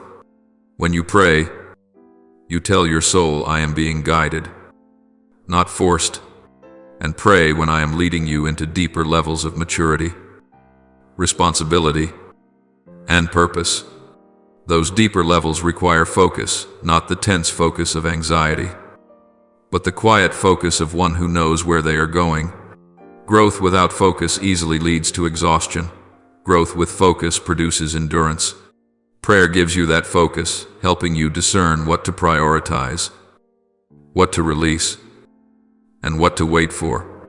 My beloved child, growth does not happen only in great achievements. It happens in very small things, in how you listen to your body when it needs rest, in how you adjust your rhythm of life so you do not trade peace for performance, in how you say no when necessary, and yes to what nourishes you. Each of these small choices is a strand woven into long-term strength. Prayer keeps those choices from being driven by fear or external pressure, and instead guides them with wisdom. There will be days when you feel so stretched that you no longer recognize yourself. On those days, do not rush back to the old version of yourself simply because it feels familiar. That version has completed its assignment. I am inviting you into a wider space, one where you can love more deeply, carry more without breaking, and live more fully aligned with your purpose. Prayer helps you remain with that invitation instead of running from it. My beloved child, understand that growth is not a straight line. There are days forward and days back, days that feel light and days that feel heavy. What makes the difference is not the curve of your feelings, but faithfulness. Faithfulness to remain in prayer when everything is clear. Faithfulness to remain in prayer when everything is unclear. Faithfulness to stay when you are not sure whether you are becoming stronger or simply more tired. That faithfulness is fertile ground where growth takes root. Prayer also teaches you an essential truth: you are not growing by yourself. I am the one who causes growth. You are the one who cooperates. When you pray, you place yourself in a posture of partnership, listening, adjusting, agreeing. I do not push you to run faster than your capacity. I guide you to walk in the right rhythm. And that rhythm, when held through prayer, will lead you to the place I have prepared. If at times growth leaves you weary, tell me. If at times the pressure causes you to doubt yourself, bring that doubt to me as well. Prayer does not demand perfection. It invites honesty. And in that honesty, you will receive timely support, not to avoid growth, but to move through it with peace. My beloved child, trust that your seasons of growth carry meaning. They are not random, not wasted, not beyond your strength. Each time you are stretched without breaking, you are being prepared for something greater. Each time you stand firm under pressure without losing yourself, you are learning how to live in lasting strength. And each time you choose prayer in the midst of change, you are anchoring yourself to an unchanging source of life. Growth requires focus, and prayer gives you that focus. Focus to see what is being built, not only what is being dismantled. Focus to keep your heart steady when the flesh is uncomfortable. Focus to keep walking even when you cannot yet see the full picture. With that focus, you will pass through this season of growth, not only stronger, but more mature, ready for responsibility, for purpose, and for the abundant life I have appointed for you, my beloved child. Your body, too, has seasons when it needs to rest. And I want you to understand this with your whole heart. Rest is sacred. Not sacred because it feels pleasant, but sacred because it returns you to the proper order I designed. Rest is not merely stopping. Rest is an act of trust. Rest is a quiet declaration that you are not your own savior, that the world does not collapse when you loosen your grip, that you are allowed to be yourself, a beloved person, not a machine that must constantly prove its worth. In a life filled with noise, rest is the space where I place healing. In a hurried rhythm, rest is the breath of grace. And, my beloved child, rest is also obedience. There are times you think obedience means doing more, trying harder, pushing further, but I tell you this, there are moments when obedience means stopping at my invitation. Stopping not because you are giving up, but because you know the limits I have set to protect you. You do not have to be exhausted to earn the right to rest. You do not have to collapse to be allowed to pause. You were created to live with a rhythm, and that rhythm always makes room for silence. I know you have grown accustomed to driving yourself. You have lived through seasons where, if you did not push, everything seemed as though it would fall apart. You have worn responsibility like armor heavy, yet worn because you believed it kept you safe. And gradually, you forgot what it feels like to be at rest without guilt. You fear that resting will cause you to fall behind. You fear it will disappoint others. You fear it will expose the truth that you, too, have limits. But my beloved child, limits are not something to be ashamed of. Limits are the mark that you are a created being. And I am the creator, and that order is peace. Rest is not laziness. Laziness avoids responsibility. Rest prepares you to carry responsibility in the right rhythm. Laziness dulls the soul. Rest revives it. Rest is the way I designed you to recover, renew, and be made new not only in muscle, but in thought, emotion, and inner life. For you are not tired only in your body, often you are tired within, tired from holding yourself together, tired from constant vigilance, tired from having to be strong when what you truly need is to be supported. I do not want you to keep living this way. When your body sends signals of exhaustion, I want you to listen. Do not treat those signals as betrayal. They are loving warnings. They tell you that you have been giving for too long without receiving. They tell you that you have lived at a high level of strain for too long. They tell you that you need a pause so the systems within you can be reordered. And in that pause, I do not merely let you rest, I restore you. So, pray, not only to get better quickly, but to understand your rhythm. Ask me for balance and the wisdom to honor your limits, not with shame, but with gratitude. Ask me to show you what to release and what to carry. There are things you are carrying that I never assigned to you. There are responsibilities you cling to because you fear that if you let go, you will no longer be loved. There are burdens you hold because you think you must prove yourself. I want you to learn discernment, what I have entrusted to you, and what you have placed upon yourself. Rest begins with that discernment. My beloved child, you were not created to run without end. You are not a river forced to flow constantly, never allowed to settle. You are not a lamp required to burn brightly every hour, every minute, every day. You are human, and I am the one who loves you. I do not need you to be exhausted to prove your faithfulness. I need you to remain with me, so that faithfulness becomes life, not depletion. Even my son rested. He walked among crowds, among needs, among cries, among human lack, yet he still knew how to withdraw to quiet places to be still, to pray, to be renewed. He did not see rest as weakness, he saw it as connection. And if my son, the one entrusted with a great mission, needed rest, then you do not need to condemn yourself when you need to stop. Even creation itself has a rhythm of rest. Even the land has seasons when it must lie fallow and recover. There are times when the soil must stop being sown so it will not be depleted. That is not waste, it is wisdom. The land rests so that it may bear more fruit in the next season.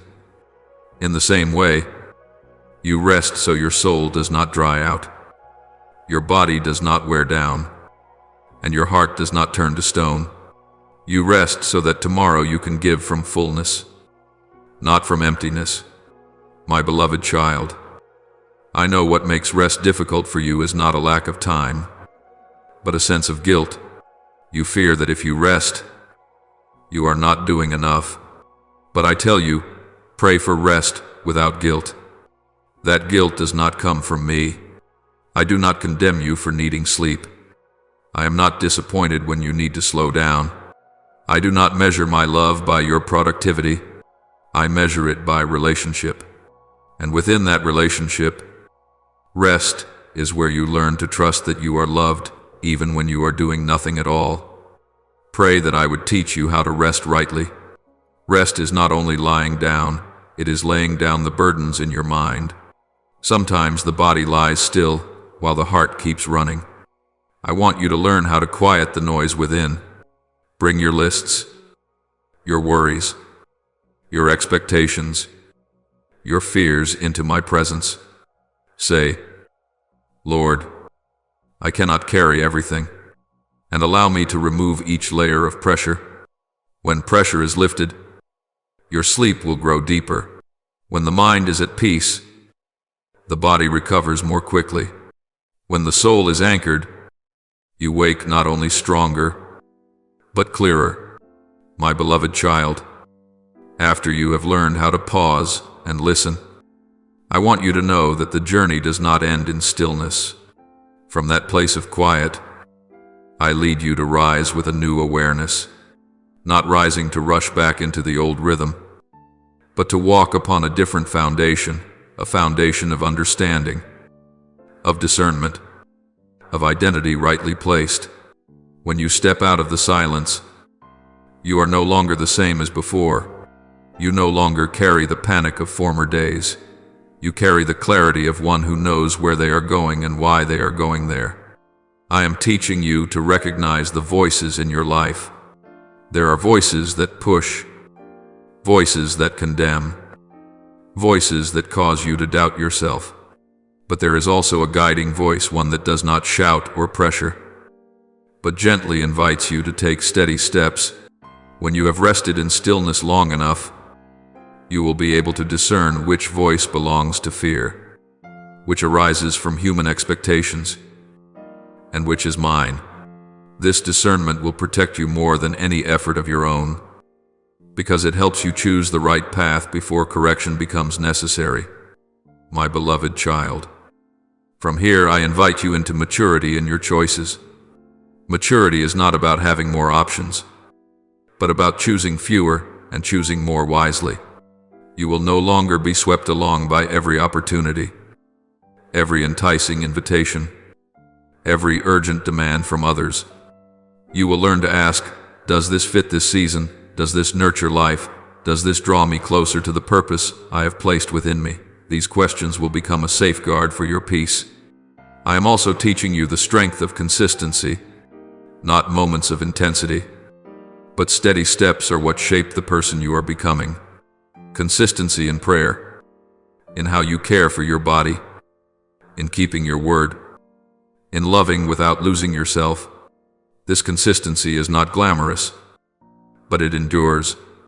It forms a life you can lean on today and tomorrow alike. My beloved child, there will be times when I place you in new positions, positions of influence, responsibility, and trust. You will see that nothing you have endured was wasted.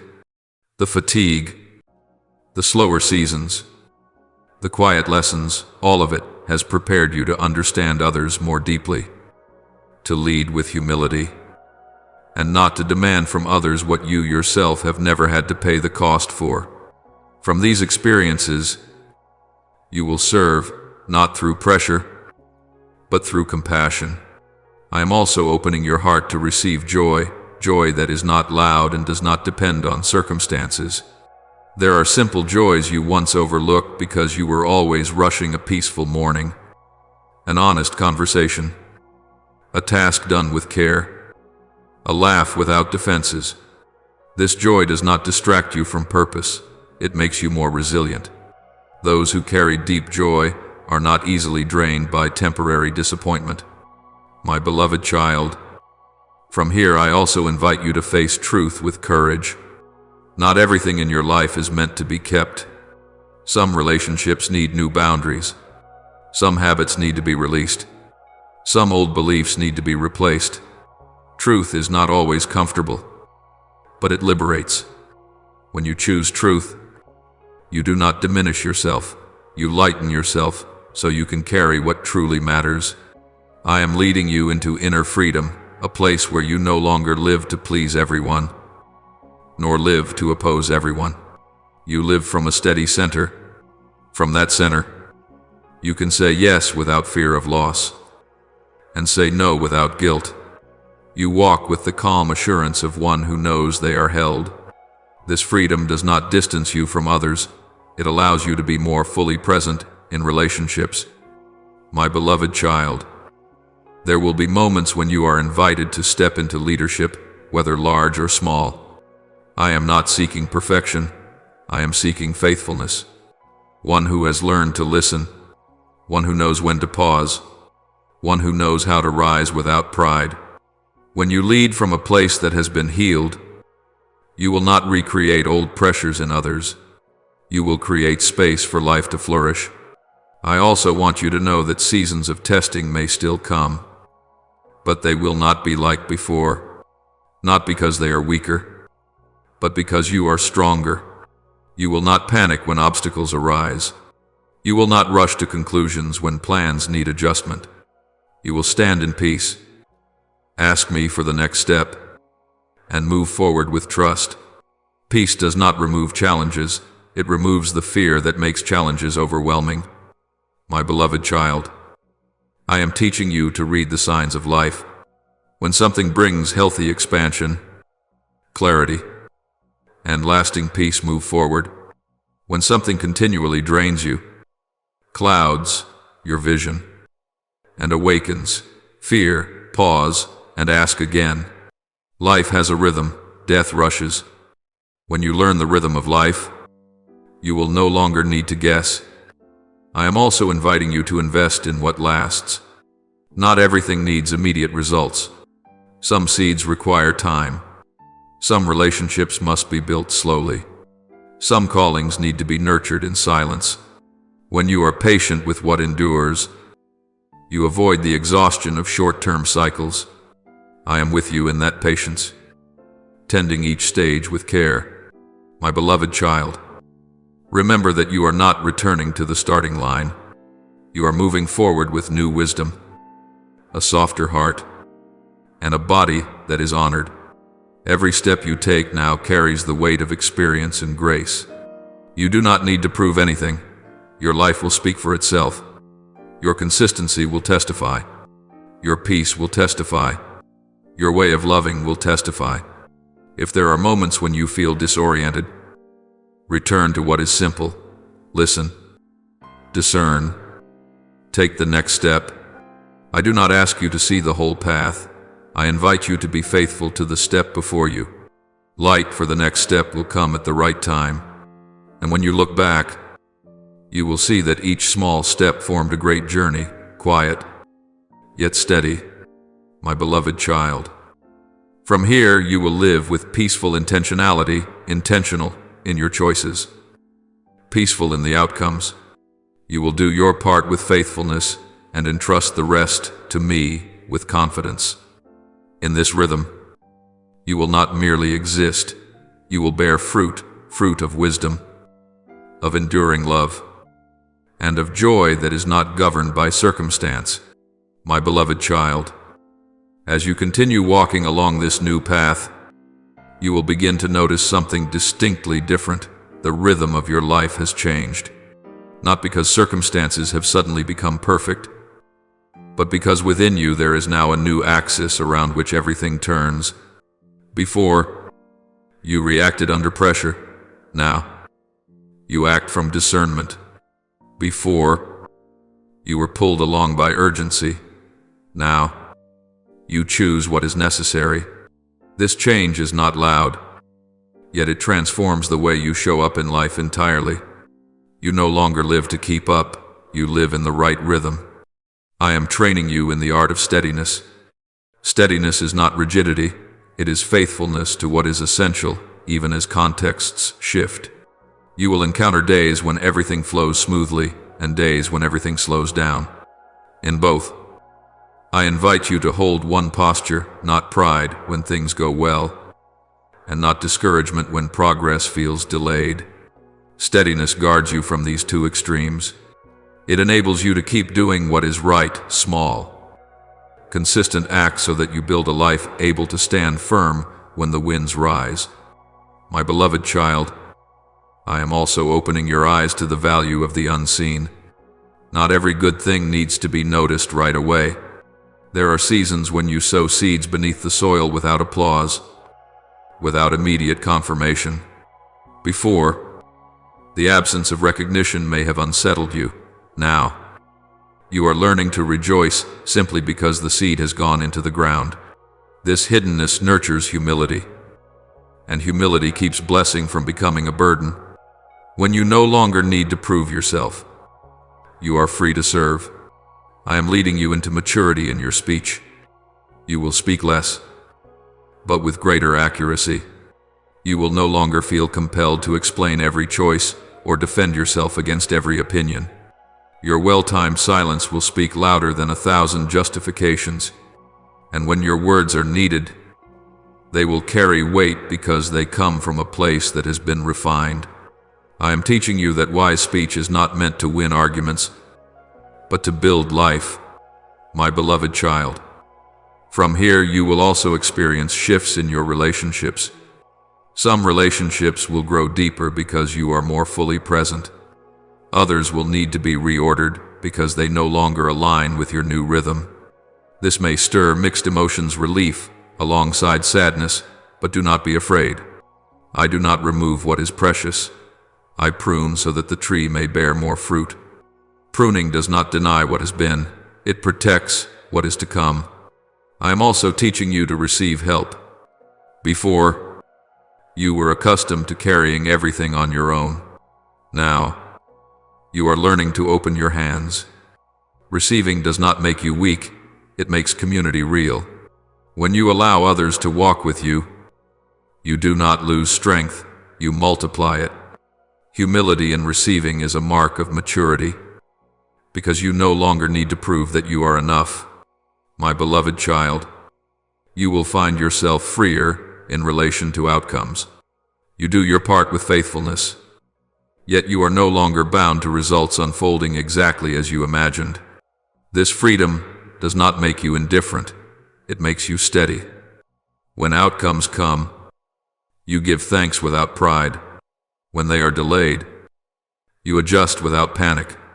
You know that I am at work both in the process and in the result. I am deepening within you the joy of presence, not a joy rooted in achievement, but a joy that comes from being in the right place, right with me, right with yourself. You will discover that there are days when nothing remarkable happens, yet your heart remains at peace. That peace is the sign of a soul that has found its home. And from that home, you go out each day to work unhurried, unrobbed. My beloved child, I am also preparing you for difficult decisions that require choosing what is right over what is easy. Before, you may have avoided them out of fear of hurting others. Now, you are learning to choose truth with compassion. You will speak clearly without harshness, set boundaries without shutting doors, and end what must end without resentment. These choices may weary you for a moment, but they safeguard long-term peace. I am sharpening your spiritual sensitivity. You will notice subtle shifts when a door opens at the right time, when a conversation arrives at the perfect moment, when a slowing down saves you from a rushed decision. This sensitivity does not make you superstitious, it makes you attentive. You no longer chase signs, you live in relationship. And within that relationship, I guide you step by step. My beloved child, do not be surprised if I invite you to serve in new ways, perhaps with less display, but with greater depth, perhaps smaller in scale, yet broader in impact. You will serve not to be seen, but because you have already been seen. You will support others not with hurried advice, but with steady presence. That presence, tempered by the journey, will carry hope. I am also teaching you patience with yourself. Maturity does not erase every hard day. There will still be moments when you stumble, when you doubt, when you grow tired. In those moments, do not return to self-accusation. Return instead to what you have learned, listening, discerning, taking one step at a time. I do not leave you because you are imperfect. I remain to complete what I have begun. My beloved child, you will see the fruit of faithfulness not immediately, but surely that fruit will take the form of trust from others, of opportunities arriving at the right time, of peace that cannot be shaken, of joy that does not depend on conditions. It does not come because you are better, it comes because you are rightly placed. When you are in the right place, what is needed finds its way to you. I also remind you that comparison will always be a temptation. Others may move faster, differently, more loudly, but you are not called to imitate their journey. You are called to be faithful to your own. When you compare, you lose focus. When you focus, you move forward. Ask me to keep your eyes on the path ahead, no glancing sideways, no looking back with regret.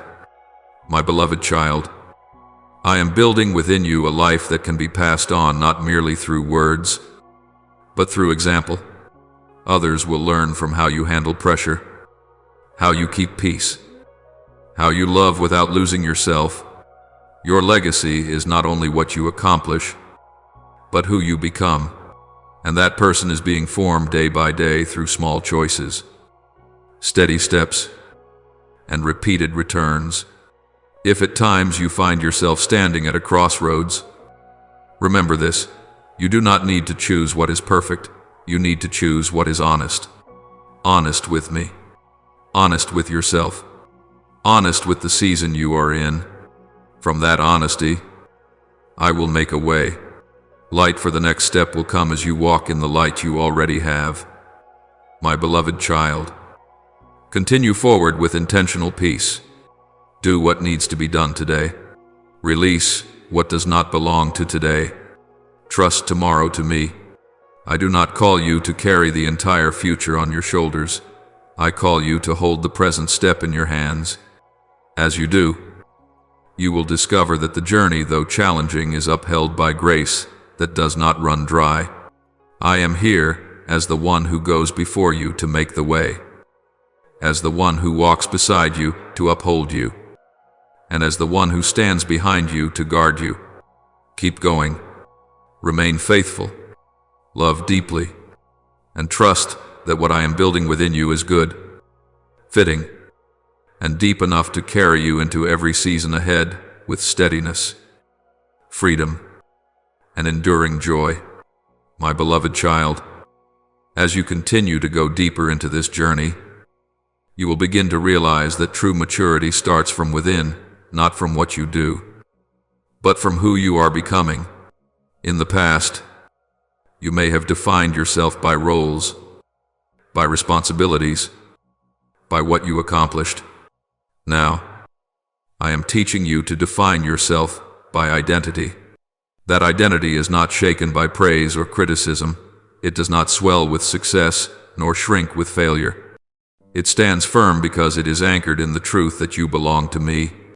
When identity is set in the right place, everything you do falls into order, and you no longer have to strain to prove yourself. I am training you in active patience, a kind of patience that does not passively wait, but remains awake and attentive with every step.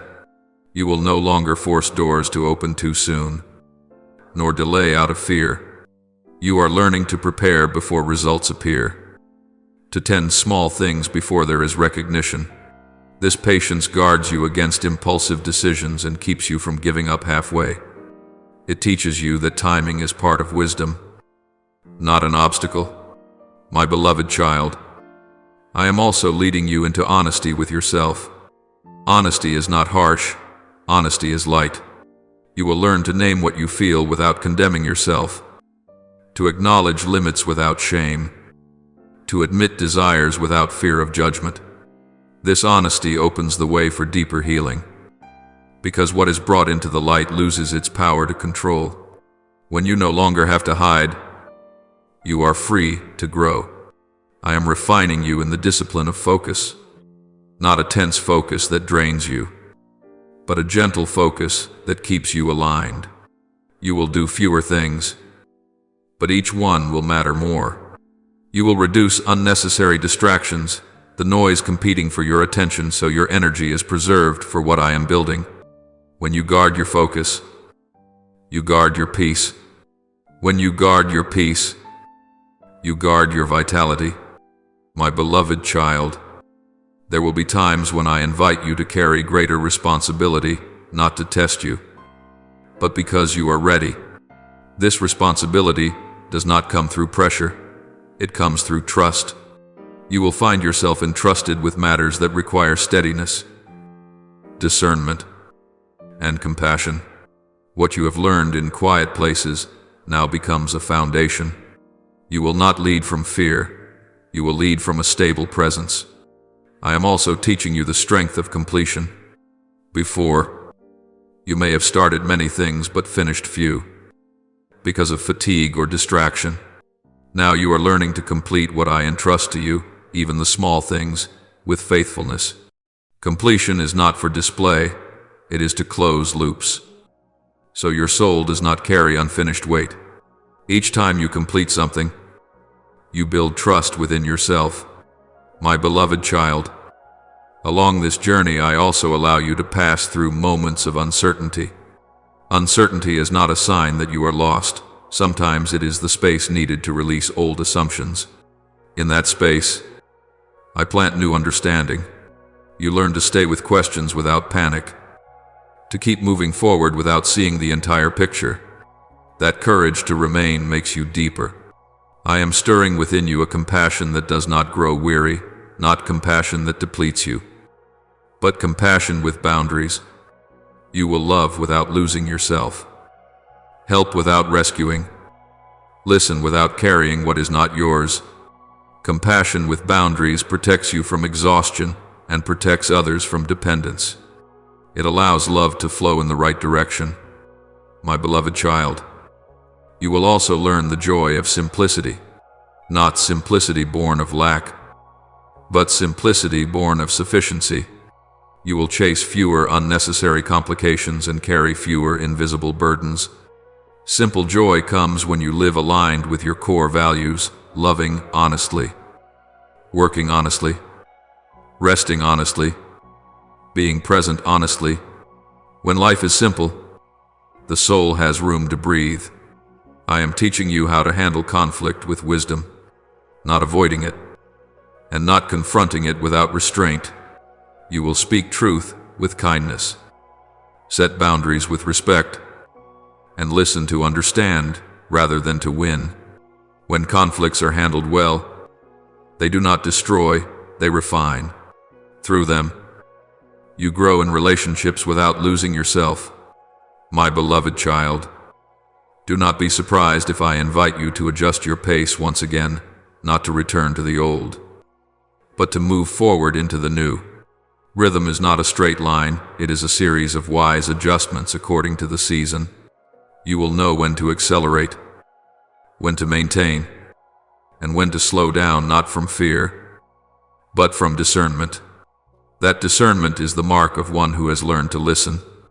I am also building in you a healthy endurance, not silent endurance, but meaningful endurance, knowing why you endure, for how long, and with support. You will not endure without direction. You endure to pass through, not to remain stuck. When you understand the limits of endurance, it no longer consumes you. My beloved child, I am helping you place your hope correctly, not in people who change easily, not in fragile circumstances, but in unwavering faithfulness. Properly placed hope makes you steady amid change. It allows you to love without fearing total loss, to commit without wagering your soul. I also remind you to keep gratitude as a habit, not artificial gratitude, but awakened gratitude, recognizing goodness right in the middle of the journey. Gratitude guards you from bitterness, from comparison, from despair. It sharpens your sight so you can see grace at work in small details. My beloved child, if there are times when you grow weary from perseverance, return to the simplest thing: remain with me. Remaining is not doing more, it is placing your heart in the right place. When you remain, I do my part. I open doors at the right time, close what must be closed, and lead you safely through the turns. I am forming in you a sustainable life, steady in faith, steady in love, steady in hope. This life does not need display to survive. It survives because it has deep roots. When storms come, roots hold. When heat intensifies, roots nourish. When seasons change, roots adapt. My beloved child, continue to walk faithfully in small things. Do not dismiss quiet choices. They are shaping who you will be in greater moments. I am not in a hurry. I work with certainty. And when the time comes, you will see that every step mattered, nothing excessive, nothing missing, I am here walking with you in every decision, supporting you in every challenge, and rejoicing in every step forward. Move ahead with gentle courage. Keep your eyes on the path before you, and trust that what I am completing within you will bring life not only to you, but to those you touch along this journey. Now pray as follows, loving Father. Today I come before you, not with the story I have been telling myself for so long, but with the truth you are gently unfolding for me. I confess that there have been days when I viewed myself only through exhaustion, through the limits of my body, through the fluctuations of my emotions, and I concluded that I was falling apart. I feared that I was growing weaker, that something within me was breaking, that I was no longer myself. But now, in your presence, I lay down that way of seeing. Teach me to see myself as you see me, not as someone collapsing, but as someone being transformed, not as someone losing ground, but as someone stepping into a new form, as a seed must break open to give life. Grant me the peace not to panic when old shells fall away. Help me trust that in every quiet movement, you are very near, guiding, sustaining, and preparing me for a life that is deeper, truer, and freer. Father, there are days when I wake with a heaviness I cannot name, not because of any clear crisis, but as if the air around me is thicker, my mind more tired, and joy farther away. I have wondered whether I have gone the wrong way, whether something dark has crept in too deeply. Today, I choose to trust you more than my fear. Help me understand that not every heaviness is a sign of decline. Some seasons are heavy because you are laying a new foundation. Keep me from resisting the necessary disruption, from rushing to rebuild what you are dismantling. Teach me to remain still within the process, trusting that light has not disappeared simply because I am learning to perceive it more deeply. May I not seek false comfort, but liberating truth. Make me discerning enough to tell the difference between true darkness and the shadow of preparation, so that I do not fear where you are at work. Father, there were moments when I believed I was breaking into pieces, no longer whole, no longer intact. I feared that you were taking something essential from me. Now I receive the truth.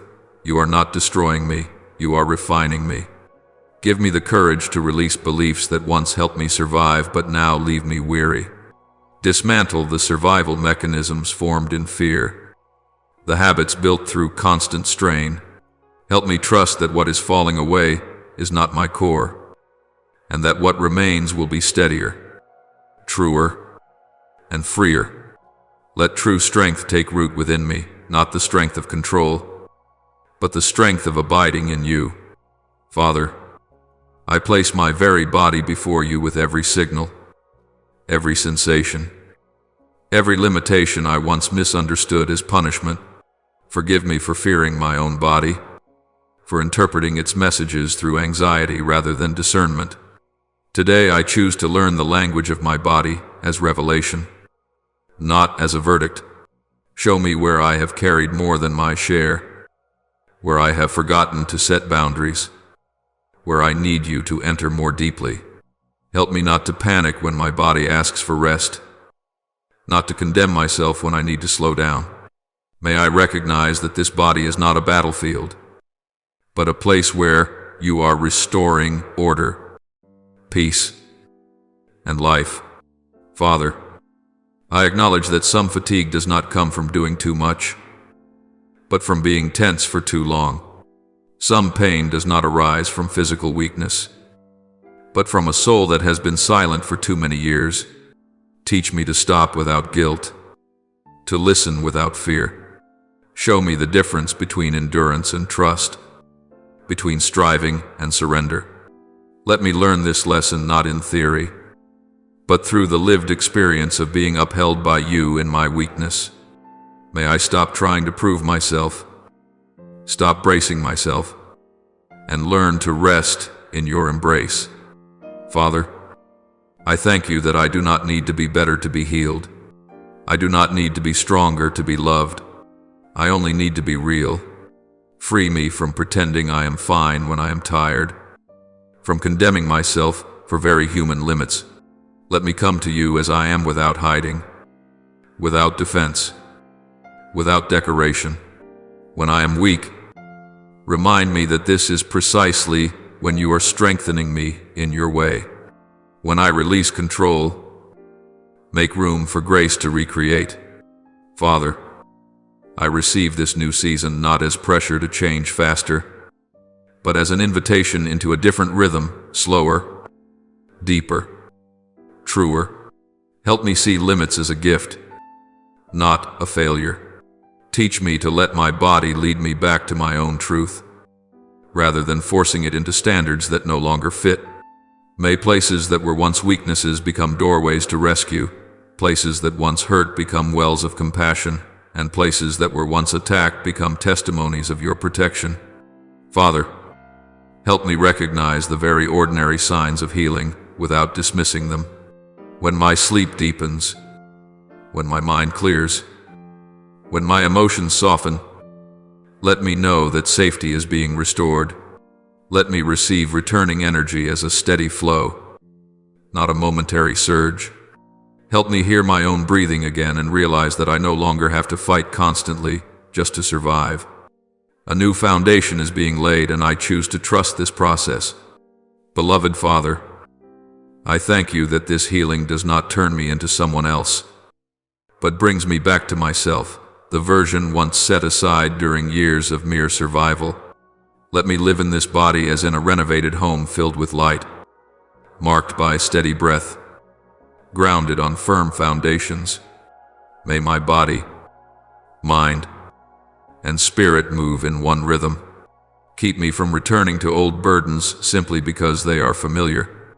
Let me move forward in vitality, peace, and purpose, not because I can do it on my own, but because I have learned to trust. I believe that you will not only begin, but also complete this good work within me. I offer this prayer in the holy name of Jesus Christ. Amen. Don't forget to subscribe and turn on notifications so that together we can build a strong community of faith.